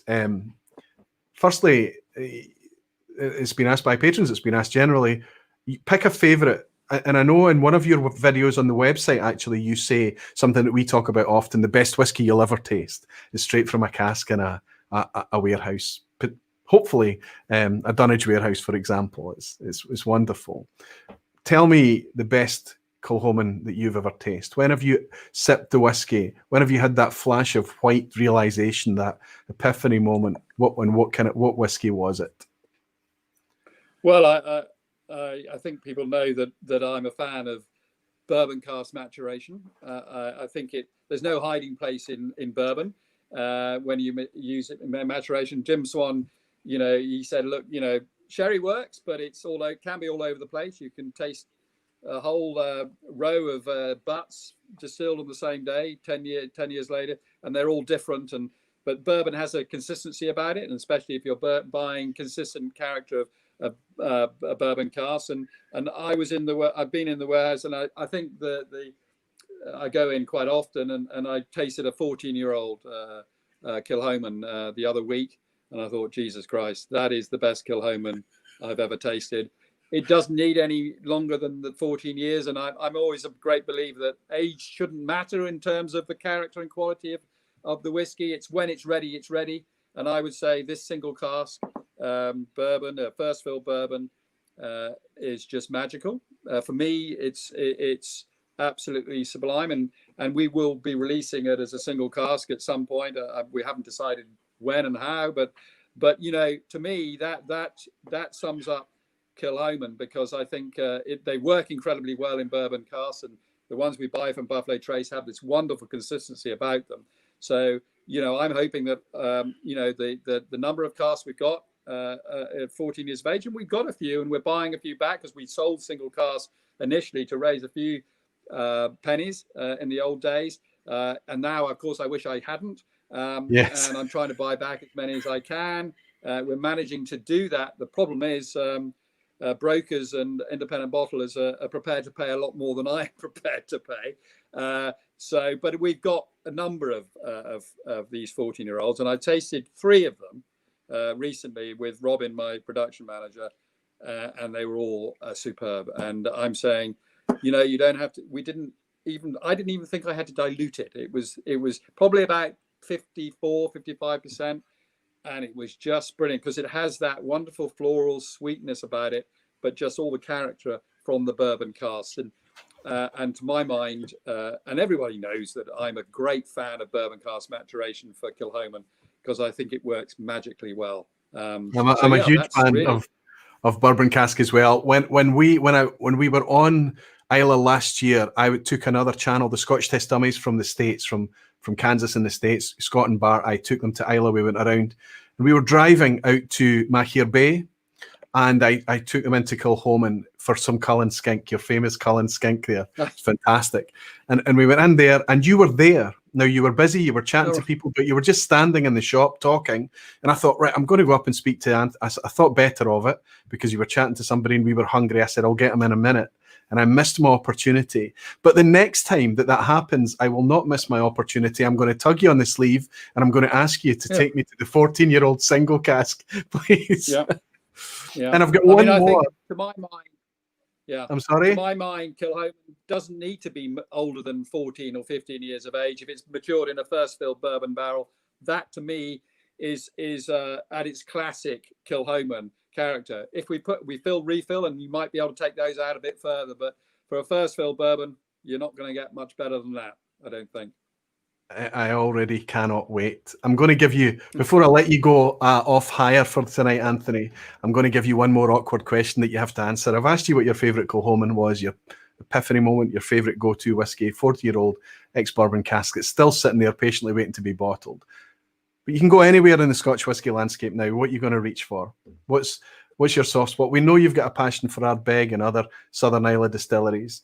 But let's take you elsewhere in the Scotch whisky landscape. Where would you go?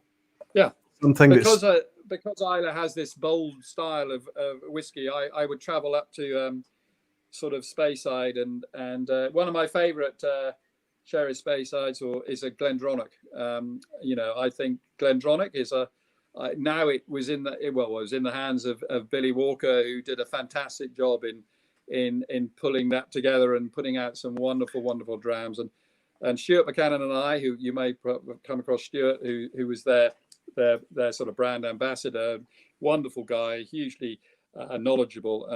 I spent an evening with him sipping on some Glendronachs, some old aged sherry cask Glendronachs, and I would, for my mind, they are sublime.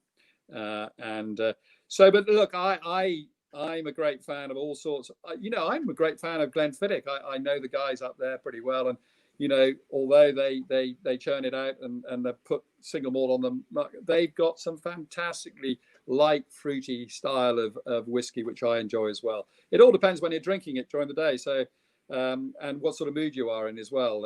It helps. But look, I'm a great fan of all Scotch whiskey and all single malts, and I'm just feel hugely grateful I've had an opportunity of starting my own little business and doing what I'm doing. Do you ever pinch yourself and consider that it's a privilege? I do, and I always look back, because I've always been a bit of an entrepreneur in my life, and I've had lots of failures in my entrepreneurial career. I assure you, I wasn't one for sitting behind a desk or waiting for a big company. And sadly, my father died before I started this business, but he'd be quite proud now up in heaven, because he was pulling his hair out with the ventures I came up with that didn't work. And it took me until I was into my 40s to come up with something that actually has worked. I do pinch myself that we're in this place. But I think it takes someone who's pretty bold and brave to do what I did. And everybody who knows me well will know that I just take risks, and if I see something, I go for it, and I probably don't analyze it too much. I think it's a good idea, and I'm going to go for it. And I just thought this was a good idea. If I was an accountant, I wouldn't have done it, because an accountant wouldn't do what I don't think they would build distilleries and wait 5, 10, 15 years before they got any sort of revenue stream. So look, it's I'm massively grateful to the industry as a whole. I have a great debt of gratitude to the big guys, because without their promotion and marketing of single malt around the world, none of the small guys would have come up with the idea, and the independent bottlers and all. We've got a lot to be grateful for the big guys. We're always good at knocking them, but in fact, they've done a great job. So we sneak in behind them when they've spent all the money on the marketing. Say South America is going to be the next big thing in single malt. We'll let them carry on spending all the money in promoting it and marketing it, and then we'll just sneak in later on, and hopefully that market will start growing over the next 5, 10, 15 years. Well, I actually think that the smaller distilleries, the distilleries that are bringing natural product, single malt whiskey with nothing added, nothing taken away, can actually shine a bit of a torchlight for the big producers, as in how to maximize their margin, how to maximize their brand, how to endear their products to enthusiasts, not just for the here and the now and the fashionable fickle markets, but the long-term markets, the people that are going to invest and have life experiences with whiskey. I think it's a slightly different way of doing it, and I think that that's what Kilchoman and your brethren and your peers on Islay and elsewhere across the landscape are doing very, very well, and they would do well to remember that, I think. Sorry, I didn't mean to go off on a wee rant there. I'm going to read out some thanks before I let you get off to your bed. Neil Cochrane is saying, fantastic masterclass tonight, absolute gold. Jimmy Jazz is saying, thanks so much for the insight and honesty, Anthony. Thanks, Aquaviti, as well. Jimmy, you're very, very welcome. Hellswood is saying, thanks, Anthony, such passion and honesty. Slancha, and a Merry Christmas to you and all the team at Kilchoman. Bruno Martins is saying, thank you very much, Anthony, for sharing your adventure. Congratulations on your superb single malts. Cheers. Molasses is saying, this was a brilliant vPub. Thanks so much, Anthony, for being so authentic and for his contribution to the whiskey world. Pete Head is saying, please thank Anthony for the honesty and sharing his stories. And Graham Fraser is saying, many thanks, Anthony. A truly fascinating Kilchoman evening. Thanks so much for an awesome night, says Dancing Midgie. That's Glenn. Saying the very best of wishes. And Greg over in France is saying, a question for Anthony. Any plans to release a Palo Cortado sherry Kilchoman? That could be great. I'm a huge fan of Deanston in a Palo Cortado cask, Bunnahabhain in a Palo Cortado cask. That was unpeated Bunnahabhain. Are you experimenting with any Palo Cortado? Well, funny enough, I was... well, you know, Miguel Martin, who's my man, the go-to man for my sherry cask, we were talking about that a couple of weeks ago, and he's on the lookout for some for me. So I'd like to do that. Absolutely, I would like to do that because not yet. Palo Cortado is the Palo Cortado is the sherry that takes care of itself. You can't design it to happen. Yeah. It's like almost like a failed sherry. But I have to say, so we'll just have to see. But we'd like to have a go at that. Yeah, but we haven't got plans at the moment. But we hope that we will be able to do something in the future. Greg, when the Kilchoman Palo Cortado comes out, you can say, that's the one I asked for. Yeah. Yeah. Alistair McPhail is saying, thanks, Anthony, inspirational. Andrew Pierce is saying, Anthony has inspired me. I'm opening a distillery tomorrow. Who's in? Andrew, according to a comment that I read just a wee bit up, if Anthony was selling his single cask 14-year-old bourbon tonight, it would have already sold out on this chat alone. So be careful what you're asking for. You might end up having to go through the same trials and tribulations that Anthony's had to go through. Jimmy Legg is saying, that was so much fun. My Mahir Bay is empty now. Time to shop. First Fill Whiskey is saying, cheers, thanks so much, Anthony. And Roland is suggesting that there should be an Aquaviti exclusive bottling of the 14-year-old single cask. Like I say, I'm just very, very grateful that Anthony has stepped forward to spend so much time of his very, very late evening with us in the vPub this week. It's people know, Anthony, that people come on to the show, people are on the show at my invitation. When George and I worked together on the Lockdown Festival earlier in the year, we talked about kind of doing some of the things that you were doing, and I kind of pushed George to say, can I go for more of the human? I want the Kilchoman story, I want the human story. Can I have your dad? I was very glad that could happen. I was very glad that you were willing to step forward into a domain that I know that you don't normally walk around in. But I hope it's one that you've had some fun while you were here and you felt welcomed, because you very much are welcomed, not just in your candid honesty, your openness, but for the products that you've brought to us through that crazy dreaming that you had back in the late 90s, whatever happened. Let's blame your wife. I think that's always a good idea, right? And our attachment to our ancestry and things. However it came about, we're very, very grateful that it did. And speaking personally, I am very grateful that you stepped forward this evening, Anthony.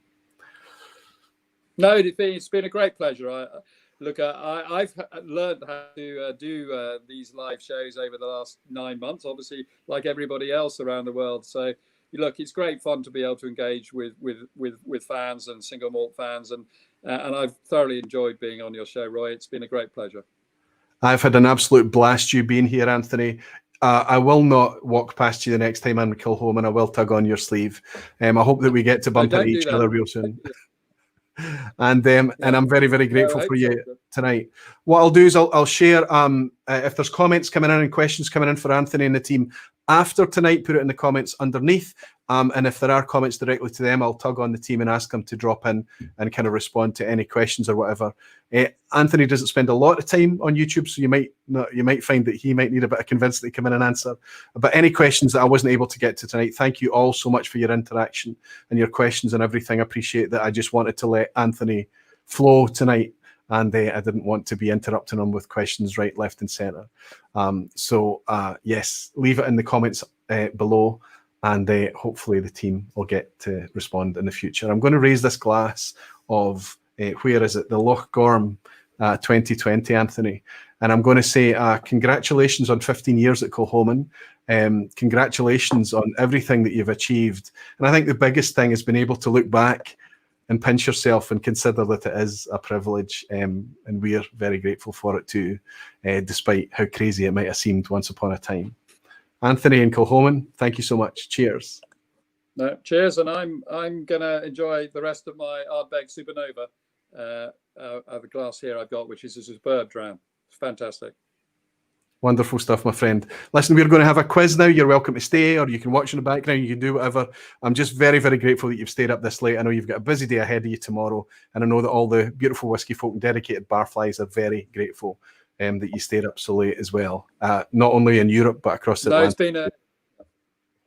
It's been an absolute pleasure. I've enjoyed chatting to you, Roy, and make sure when you next come over to Islay and come to Kilchoman, you do come and grab me, and we'll have a chat, and I'll go and show you that 14-year-old. Okay, I might have a posse with me, Anthony. I have to be honest, so we might try and arrange something. No, we got plenty. We got plenty of 14-year-olds. No problem. Wonderful stuff. Thank you, my friend. An absolute pleasure. Okay. Have a good night, Anthony. Thank you. Thanks very much. Okay. Bye-bye. Bye. Absolutely wonderful stuff. It's very easy for me to work with people who are clearly creating a product that's pointed at enthusiasts, that they present for enthusiasts, that they know that who their market's going to be, that they're going to want to connect with something that's a bit more natural, that's going to have nothing added, nothing taken away. And that's very much what Kilchoman was all about. I hope you enjoyed that tonight. Loved it. There's a suggestion that we might be able to, when we ever make that magical Islay trip happen together as barflies or whatever it may be, we might be able to take a wee tour round by Kilchoman. For anybody that is visiting, I would recommend that you go there. It's a wonderful place to go to eat. Up that end of the island, there aren't a lot of places once you go out that far west. There's not many sandwich shops or anything. It's welcome respite to drop into Kilchoman to get something to eat, to relax a little while, and then take in the environment, take a tour, and walk around the distillery. It's a fantastic place. Every time I visit, there's something else being added. There's something more. It's growing and growing all the time. But it still has a spirit and an aura and a feeling of being a farm distillery, fully. You literally have to drive. It feels like you're driving through the barley fields just to get up towards the distillery from the single track road there. Thanks to everybody for interacting tonight. There is a quiz tonight. Please stay if you want to hang out with me for another half hour. I know that we've already been going for 2 hours, but I didn't want to kind of cut Anthony short for the quiz. But if you are interested in the quiz, you can stay. You're very welcome to pick it up on the replay too. Most of the questions tonight are Kilchoman focused, although there may be a couple of banana skins in there, and there may be an odd asshat question too, but I hope if you are interested in staying for the quiz, you want to stay and do that. Ross is saying thank you for a pleasant afternoon.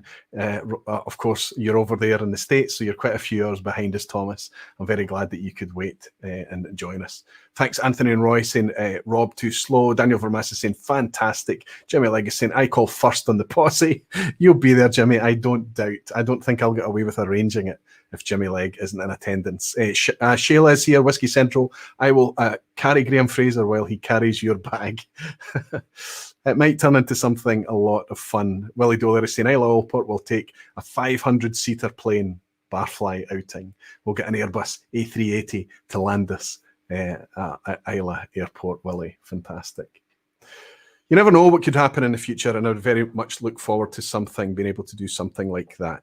Anyway, let's remind you about tomorrow evening. Tomorrow I'm hanging out with Whiskey in the Six Rob and a few other whiskey creator channels as well to celebrate Rob. He's such a classy, nice, wonderfully passionate whiskey guy. One of the most gentle gentlemen I've met in whiskey. I've yet to meet in real life, actually, but I can't wait to the day that I get to shake Rob's hand in real life.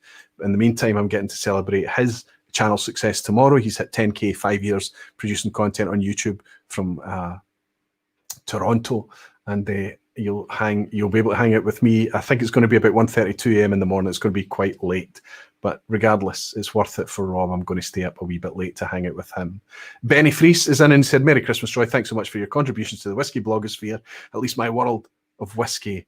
I owe you so much. Stay safe." Benny, you owe me nothing. Just you turning up week after week, leaving a wee like button and leaving a comment and buying me a wee virtual dram. Benny, it's more than enough. Thank you so much for your support and for hanging out with us. Cheers, Benny. This Loch Orm is completely unique. It's not easy to compare this to any other whiskies. If I went to saying perhaps sailing into Machier Bay is a way to arrive for the tour, we would have to get out and jump into the sea and walk, or get a wee dinghies or something like that. It's a really gradual, wee sandy bay there. It's fantastic for anybody that's not been to Machier Bay. I'll go as far to oversell it and say that it's life-changing. It's a magical spot, Listen, I've got some whiskey to give away as well. So for the folk that are willing to stay to the end, I'm going to fill up. Anthony sent me this. He was perhaps a wee bit incredulous that I would complain about his 4th edition that I've actually started to really quite enjoy. He sent me this 100% Islay 10th edition. I'm going to fill this reasonably sized sample bottle and send it to somebody. And I'll need to ask a question, I guess. I'll ask a question now, and then for the second bottle, I'll ask a question after the quiz.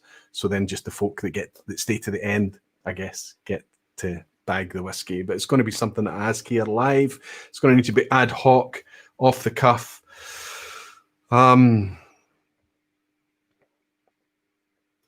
Okay. Struggling what to ask, so I need to come up with something. What is the name, the first person to answer the name of the farm that Kilchoman Distillery is located on? What is the name of the farm? And I will send you this generous sample of a 10th edition, 100% Islay. Who's going to answer first? Malt Minion. Close. But that's not the answer I'm looking for, my friend. Very close. What is the name of the farm that Kilchoman is located on? Erwin. Erwin, my friend, you've answered Rockside Farm. That's absolutely right. So I'm going to write your name on this bottle. Now, I appreciate that some of you guys, you may have a different, or your answer might have appeared before Erwin's. And I apologize for that, but it's down to the latency and things. I'm going to take a screen grab. Now, you'll need to remind me as well. Congratulations, Erwin. Well done. You've got a bottle of this 10th edition, 100% Islay Kilchoman coming towards you. Remind me at the end to do the second one, and I'll pull up the quiz and ask everybody to sit comfortably, strap in for the quiz at the end. As you all know, this is multiple choice. Even if you don't know, the idea is that it's kind of to prod you in a direction of curiosity or something, but even the chimpanzees can get 33% on these things because it's multiple choice. Good luck, everybody. Most of the questions tonight will be Kilchoman flavoured, but I hope you enjoy them. Erwin is saying, woohoo, good for you. Neil Cochran is saying, rockabilly. And unfortunately for Chuck, for Malt Minion, he answered Rockwell. He was so close. He knew the answer, but he answered Rockwell. Unlucky Chuck. I think recently you got a Kilkerran 16. I hope you did. Okay. Whiskey Central is saying, congrats on 15K. Thank you very, very much, Sheila. Thank you. And congrats to you on 2K as well, Sheila. Well done. For such a young channel, you're tearing it up. We can't find Ray the Doc is still here. And Roy got 15K subscribers now. Congrats. Thank you very much, everybody. Thank you all for your continued support. Question 1. Good luck on the quiz, everyone. We'll start with an easy one. Or is it? The general manager of Kilchoman has an appropriate first name, but what is it? A. Machier, B. Indal, or C. Islay. I'm going to try and tear through this quickly, so if you listen to it in podcast style, you don't get frustrated by me dithering on the questions. The general manager of Kilchoman has a bizarrely appropriate name for his position, but what is it? The general manager, is his name A. Mahir, B. Indal, or C. Isla? What when you say no, Kilkerran 16, but I got the Douglas Lang samples. Okay, I knew it's shipped something to you. I'm so glad that it was able to arrive. Fantastic. I'm really keeping my fingers crossed that all these blind samples that's going to appear for the challenge we're doing on Tuesday next week is going to apply, is going to land as well. Hope that everybody is going to get a chance to get, everybody that's involved is going to get those. People are congratulating Erwin. You're so gracious. You're just such wonderful people. And you've kicked this out the park. Of course, you know that the general manager of Kilchoman is indeed Isla. We're talking about Isla Heads, the general manager of Kilchoman. So if you answered C, give yourself a point, and we'll roll into question 2 and ask not a Kilchoman question, but a blend question. Label 5 is a popular blended Scotch in France, but which vPub visitor is responsible for its quality? So the person responsible for this whisky has been on the show. Is it A, Dr. Kirsty McCallum? Is it B, Julianne Fernandez? Or is it C, Rachel Barry? Who's tasked with looking after Label 5, a popular blended Scotch in France? But who is currently responsible for its consistency, its quality? People are celebrating 1 out of 1, 100% score so far. Precarious Dave is getting told to play nice.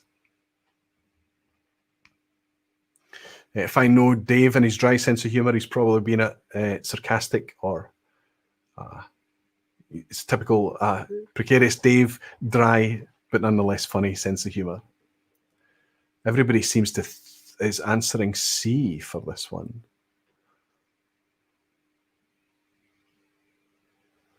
Lots of people think it's C, Rachel Barry.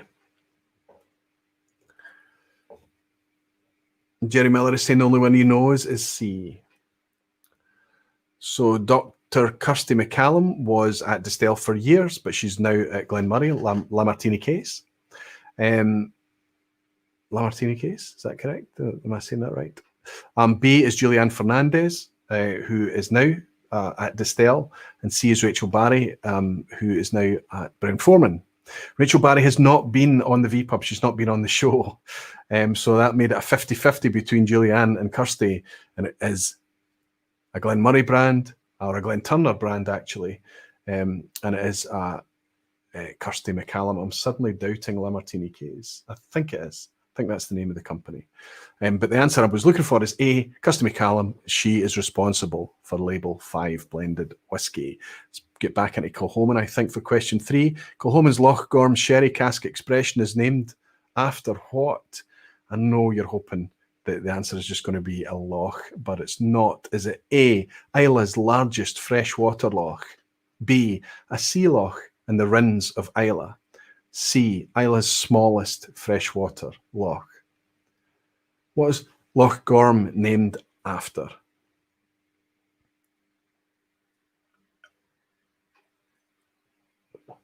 Quite a few of the core expressions from Kilchoman was named by the late Ian McClellan. Ian was ex-Bunnahabhain, and he was at Kilchoman for about 5 or 6 years, I think, until he sadly passed at a very young age, 60 years old. Ian passed that, but he was able to leave an indelible mark on the core range and a product at Kilchoman in general. But what is Loch Gorm named after?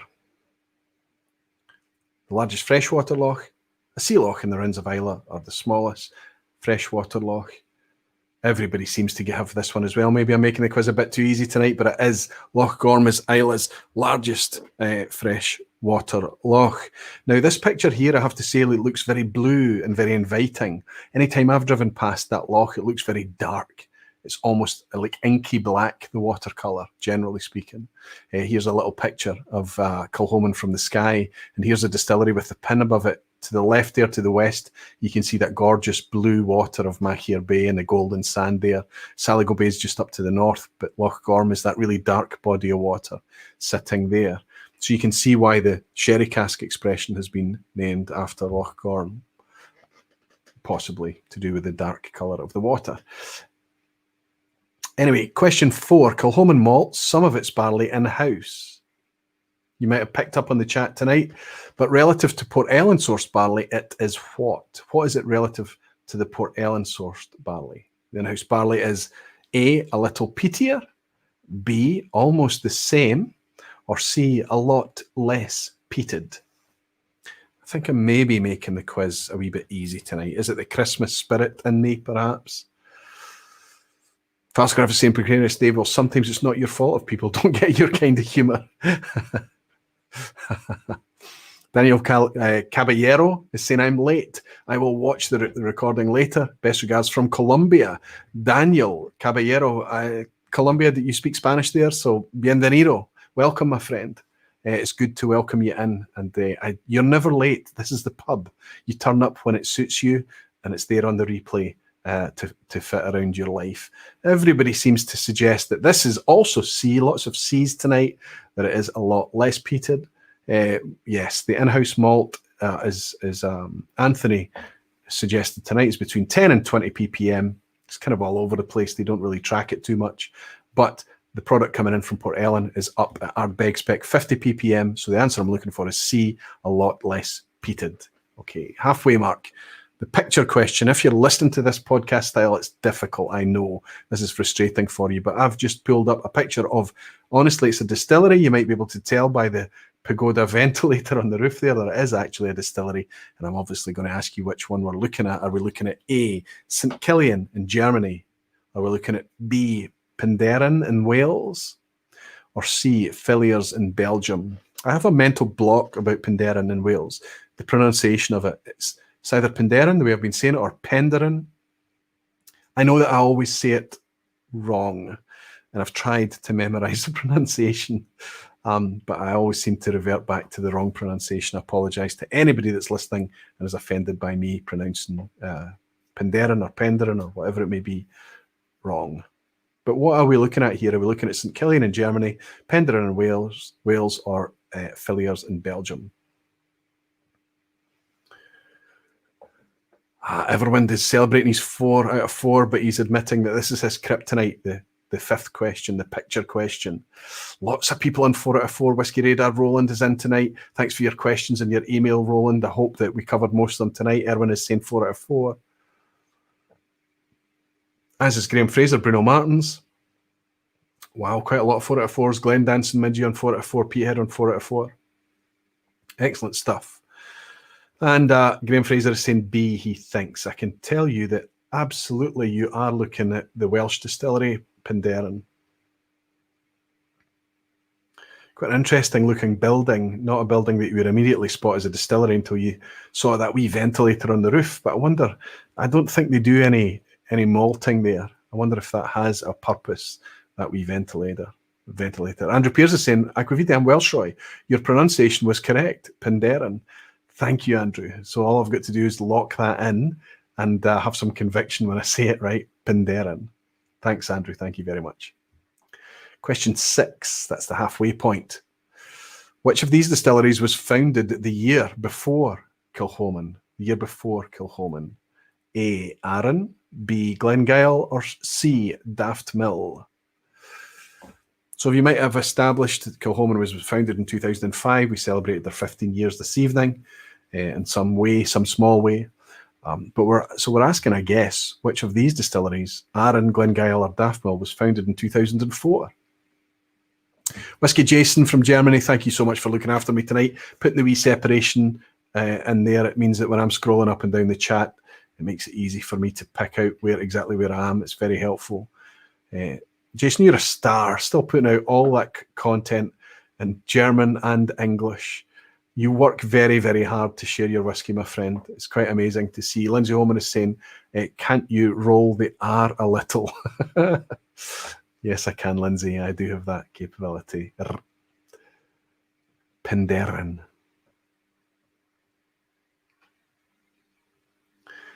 Oh, this is splitting the crowd a wee bit. But it looks like you haven't been fooled by my potential banana skin of Arran there. It's not. Arran was founded in 1995. Glengyle and Daffmill were both within 1 year of Kilchoman. And as Precarious Dave has just pointed out, there's 16-year-old Kilkerran, which tells you that yes, Kilkerran is made at Glengyle Distillery. So a year before Kilchoman was Glengyle. Was it a new distillery? It was a resurrected distillery, let's say. Still an amazing task, an amazing thing that's done there. Still only producing seasonally. I would really love that distillery to produce more. I know what I'm asking for.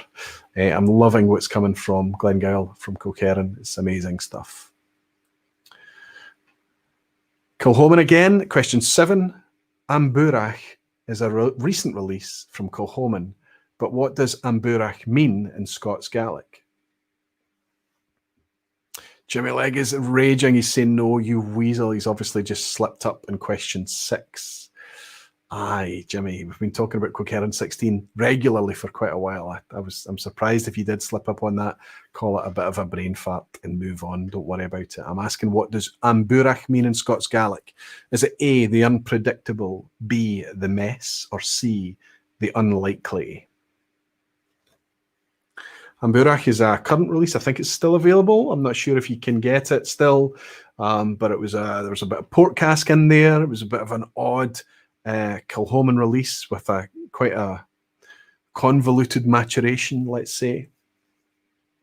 So what did you decide to call it? A, the unpredictable. So Amburach, what does it mean? A, the unpredictable, B, the mess, or C, the unlikely?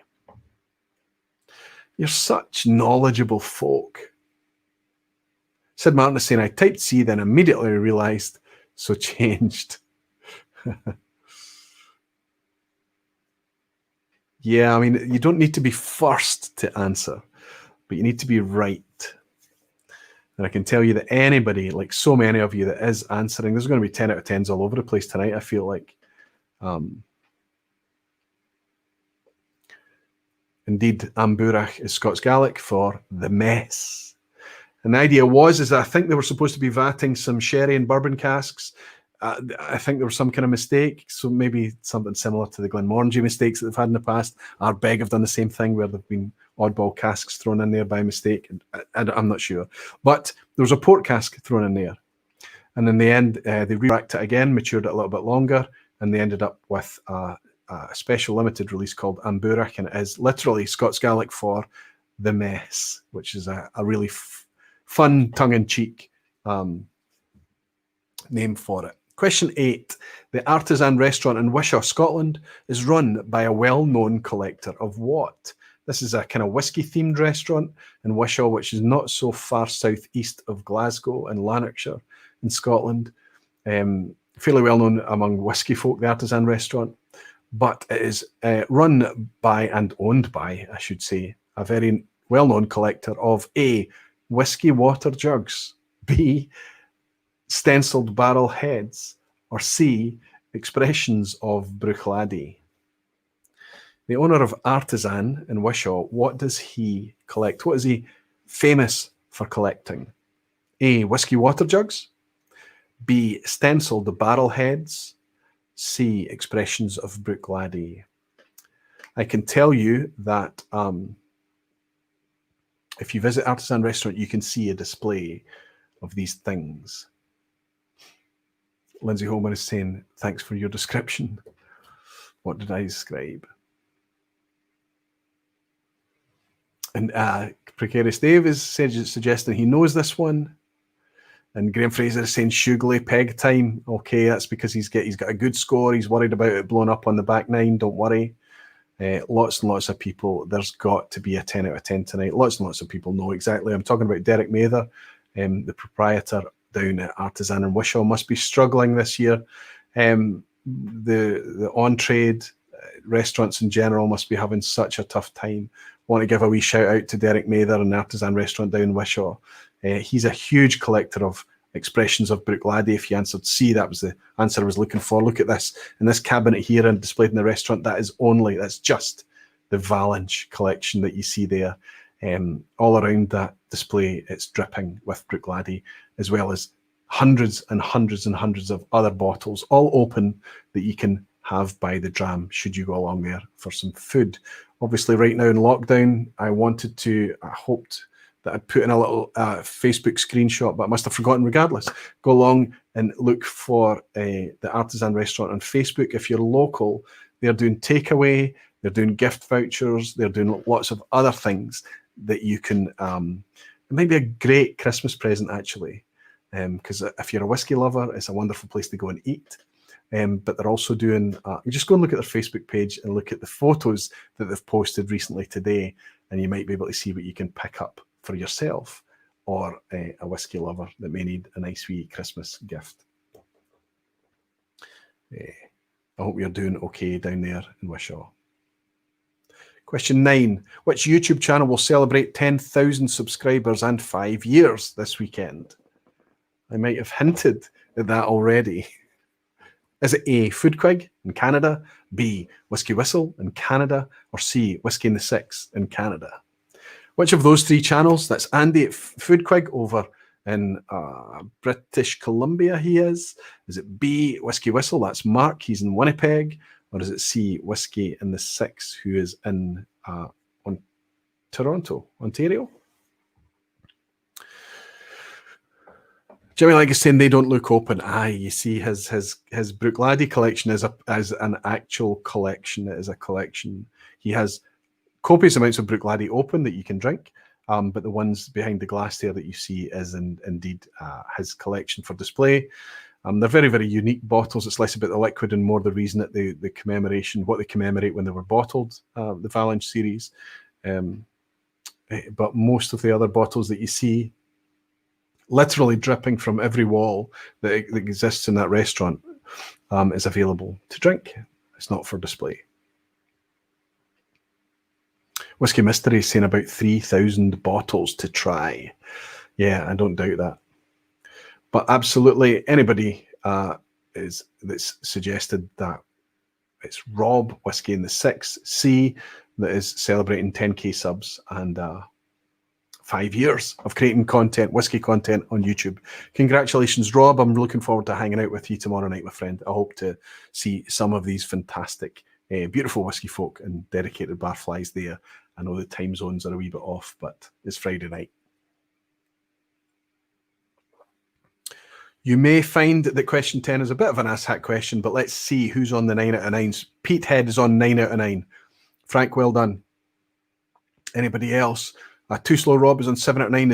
Thomas Elmer Ross Fudd is on 7 out of 9. Greg's Whiskey Guide 6 out of 9. Dancing Magic Glen 8 out of 9. Ben Damon Hunter, best score ever, 8 out of 9. As is Chuck Malt Minion. Ben, I'm glad you're excited about that. Chuck is on 8 out of 9. Frank Falsgraf is on 7. And Neil Cochran is suggesting that question 10 will be easy. Maybe, I suppose this is how you're going to measure my Christmas spirit on the asshat question at the end, right?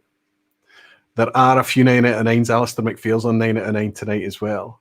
I'm going to have to look for that 10 out of 10 emoji being used to see if anybody's going to get a full house tonight. Jimmy, like, how are you getting on tonight? You're celebrating Alistair McPhail's 9. Question 10 is indeed an asshat question. Oops, I had a wee picture of Rob to show you there just in case you didn't know how handsome he was. Question 10 is indeed an asshat question. Kilchoman's capacity has more than quadrupled since 2005. We might have shared with you tonight. It started out at 90,000 and now he's sitting at 480,000 litres. But it is now larger than what? Here come the asshats. A, Wolfburn, Nicknean and Daftmill combined. B, Royal Lochnagar. C, Kingsbarns, Dornoch and Strathearn combined. I warn you, this is an asshat question. You've come to expect it. It's just the way of it. It's good fun. Please take it in good spirits. So I'm talking about Kilchoman's theoretical capacity in LPA. It is now larger than Wolfburn, Nicknean and Daftmill combined? Or B, it's now larger than Royal Lochnagar?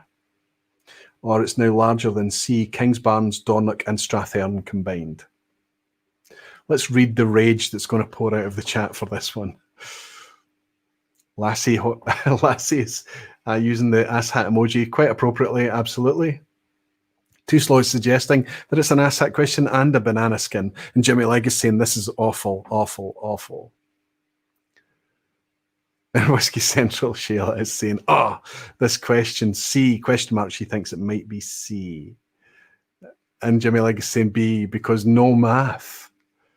Ben is saying no idea. Precarious Davis saying, I think the answer is A or C, or maybe B. And Lassie's agreeing with what Jimmy Legg said. Listen, I might try to make the Christmas quiz next week a wee bit less gutting for you. I will tell you, and I'll talk you through this, that the answer I'm looking for Kilchoman's capacity is that it is now larger than Wolfburn, Nicknean, and Daftmill combined. 480,000 litres a year is larger than those three distilleries' theoretical capacity. Royal Lochnagar is a 500,000 litre distillery. It's Diageo's smallest. It's famous for being a 500,000 litre distillery. It's Diageo's smallest distillery. Kingsbarns, Dornoch, and Strathearn. Now, Kingsbarns, it feels like it's a small distillery, but it's really quite large, although Strathearn and Dornoch are quite small. But Wolfburn, Nicknean, and Daftmill are all very, very small distilleries. Let's see how the scoring is. Jump back into the chat. Matthew Richardson is not complaining. He's happy on his 9 out of 10. Alistair Gray is on 9 out of 10 as well. I'm looking for anybody. Have I starved the 9 out of 10s on that terrible question? Alistair McPhail managed to get his 10 out of 10. Congratulations, Alistair, on a full house tonight. Appropriate use of the 10 out of 10 emoji as well. Well done to you. Malt Minion Chuck managed a 9 out of 10. Whiskey Jason on 9 out of 10 as well. Well done, Jason. 9 out of 10 for Polyester Landscape. So good to see you, my friend. So good to see you back in a vPub again. Alistair Gray, 9 out of 10, Alistair. Superb. Matthew Richardson, as I mentioned, is celebrating. I'm scrolling. I'm trying to catch the chat as it jumps. Jimmy Legg is celebrating Alistair McPhail's 10 out of 10 as well. Fantastic. 9 out of 10 for Peathead. 8 out of 10 for Thomas Elmer. Greg J, that looks like a new name, Greg. 8 out of 10, fantastic score. Joseph Van Name, good to see you, Joseph. 7 out of 10. Thirsty Steve, I've seen you a couple of times now, Steve. Nice to welcome you in. 8 out of 10, fantastic. Peathead, damn, thought Royal Lochnagar was under 500,000. Oh, sorry, Frank. I hope you don't hate me for it. Vassal is in, good on an 8 out of 10. Superb. Martin Breda, superb. 8 out of 10 as well. Gabriel Welding, 8 out of 10. Rob Schroeder, 8 out of 10. Great scores. I mean, I have to say, it looks like only Alistair McPhail managed the full house, but that's still amazing scoring. I thought the quiz generally, right up until that asshat one at the end, potentially was a fairly fair and square quiz. Somebody saying well done tonight, Erwin. Looks like Erwin might have got a 10 out of 10 as well. I'll look for Erwin. I don't want to miss. I always feel guilty when I look back at the comments and I see that I've missed somebody that's managed a really good score. Though that last one was a lucky guess, he is saying. So it looks like Erwin might have managed a 10 out of 10 tonight as well. Congratulations, Erwin. Fantastic stuff. I hope you enjoyed that. It was a bit of fun. I know I've ridiculously ran over again. It's getting crazy now. It's just getting longer and longer, the vPubs. But people are coming to understand that it's more about this than kind of trying to force things into a 2 hour. Some nights when you've got people like Anthony and you just want to go, you just want to let him speak, you just want to just meander and go where the conversation takes you. Don't forget about the second giveaway, says Kresimir. Okay, absolutely. Kresimir, Sniper King, is keen. So the first one went to Erwin. So let's pour. I'll pour another. I'll fill up the second bottle with and I need to come up with another Kilchoman themed question. Let's see. The first person to tell me, not just as the crow flies, I guess, but in every respect, what is the closest distillery to Kilchoman on Islay? The closest distillery to Kilchoman on Islay. Lassie's saying, but this was a great vPub despite the time and despite the scoring and some of the questions potentially as well. Andrew saying Bunnahabhain, but Chuck, Malt Minion, fast on the keys tonight, Chuck. is correct this time. You got it right this time. It's Bruichladdich, absolutely. Chuck, I'll put that down here. I'll write Chuck on the label. You've won yourself, despite not getting yourself that Kilchoman. Look at this. All the answers coming in. People thinking Bemore. Bruichladdich is absolutely the closest one. Anybody that answered Bruichladdich. Bruichladdich is right on the shore of Loch Endal.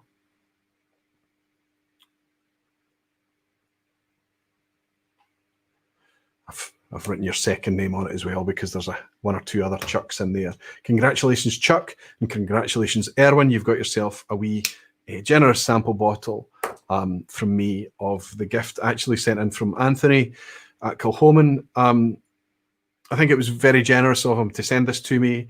It was on the back of me complaining about not really connecting with this, but I did tell him I loved these 2009. I told him I loved these Loch Gorm. And he sent me this, and as soon as he did that, I knew that I was going to find ways to share it with the community. So I'll share this to get started. Andrew Butler is saying, just can't type quickly enough. I know, Andrew, it'd be the same for me. It'd be my brain, my fudgy brain working, and then my fat fingers as well. Just for the fun of it, Aqua Vitae Slantia, I couldn't type Bruichladdich that fast if I had to. Listen, guys, I'll find ways to share it with all of you over time. Don't worry about it. Listen, thank you so much. Thank you to everybody for joining me again for another really nice and easy and comforting, wonderful community whiskey time. I think I thought Anthony tonight was charming, honest, brutally open and candid, and it was nice to just hear him talk and hear him at a point. I think that he can look back with the benefit of hindsight and see that it was all worthwhile, and reflect that there would have been points in that journey over the last 15 years that he would be wondering what on earth he had got himself into. We are very, very grateful that he was able to endure all of that and produce a range of products that we're all able to embrace and enjoy and connect with. Willie Dollar is saying, excellent night. Anthony was an excellent guest, a man passionate in his beliefs and visions, much needed in these strange times, not too different to yourself. Not too different to you too, Willie Dollar. Thank you very much, my friend. Dancing Midgie Glenn is saying, it's been a fantastic night. Time well spent as always. Thank you so much. Thank you all, so many of you, for hanging out with me until this very, very late time. Robert Frederickson is saying, thank you, Roy, for a wonderful night. See you next time. Merry Christmas to you and all the barflies. Robert, there's another vPub to come on Tuesday evening before Christmas, and that's going to be the closest thing we can get to a Christmas event thing. Certainly, we have to do it virtually, of course. Nobody can join me here in the vPub this year, which is unfortunate, but I'll find a way to work around that. Ben Demon Hunter is saying, always a pleasure, Roy. Nice to have a Thursday off for once. Nice to have you in as well, Ben. Chris Pollock is saying, very nice vPub. Thank you, Chris. Andrew Pierce is saying, superb as always. Andrew, wonderful to have your support, my friend. Peter Box is saying, thank you for a great vPub. Thank you, Peter. And Yash is saying, another fantastic vPub, Roy. Thank you once again. Thank you all, you beautiful. I'm just as Jimmy Like buys me a dram to say, somehow this vPub exceeded my high expectations. Keep bringing your high expectations, Jimmy. Let me aspire to exceeding those. That would be a wonderful bar to set and try to achieve. Thank you, my friend. It's always very comforting to have you in. Cheers, Jimmy Like. Thanks for the dram. Alison McPhail said, thanks very much for a great vPub all round. And Erwin saying, great show tonight. It was awesome to hear Anthony's thoughts, and you've been a gracious host as usual. Merry Christmas all. Thank you, Erwin. And Whiskey Throttle, Daniel from Canada. I always miss the pub. Aqua Vitae work sucks. Daniel, don't worry about it. It's always available for you in the replay. I know you can't hang out with these folk when you're listening on the replay, but I'm always grateful to everybody that picks it up on the replay. You included, my friend from over there in Canada. Wonderful to welcome you in at the end. Listen, you can pick me up hanging out with my Canadian friends tomorrow, as I've said to you, in early hours of the morning. So it's going to be late Friday night, early hours of Saturday morning for the European time zone. But over on Whiskey in the 6th channel, I'll get to hang out with them for a little while. And you'll see me hopefully welcoming in 3 members of the community and 3 members of the industry for a bit of a very, very focused, very narrow band blind challenge, just for a bit of fun. Christmas drams, Cask Strength Christmas drams, on Tuesday night next week, and that'll be the last vPub before Christmas.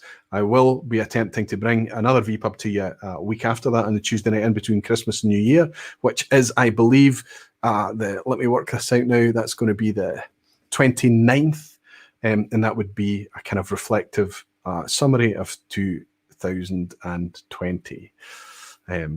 And we'll talk about what whiskies I've connected with throughout the year, etc., what producers I think have delivered throughout 2020, etc., and just reflect on the year. I'm still making plans and doing things for that, but it'd be wonderful to welcome you either next Tuesday or the week after. The reason I'm not doing it on Thursday nights is obvious, because it's Christmas Eve and Hogmanay, so I'm taking time off. Then I'll take a week off in early January, but I'll bring more news on what's happening in January when the time comes. Thank you all for hanging out with me for another amazing Thursday night. Thank you to the team at Kilchoman. Thank you to Anthony. But more than anything, thank you all you wonderful whiskey folk and dedicated barflies, you beautiful patrons, and everybody that supports this channel, keeps it independent and keeps the content coming week after week. You're all very dearly loved, and I look forward to hanging out with you a week. No, it's not a week from now this time. It's going to be on Tuesday night, only 5 days away. Slàinte mhath. Thank you.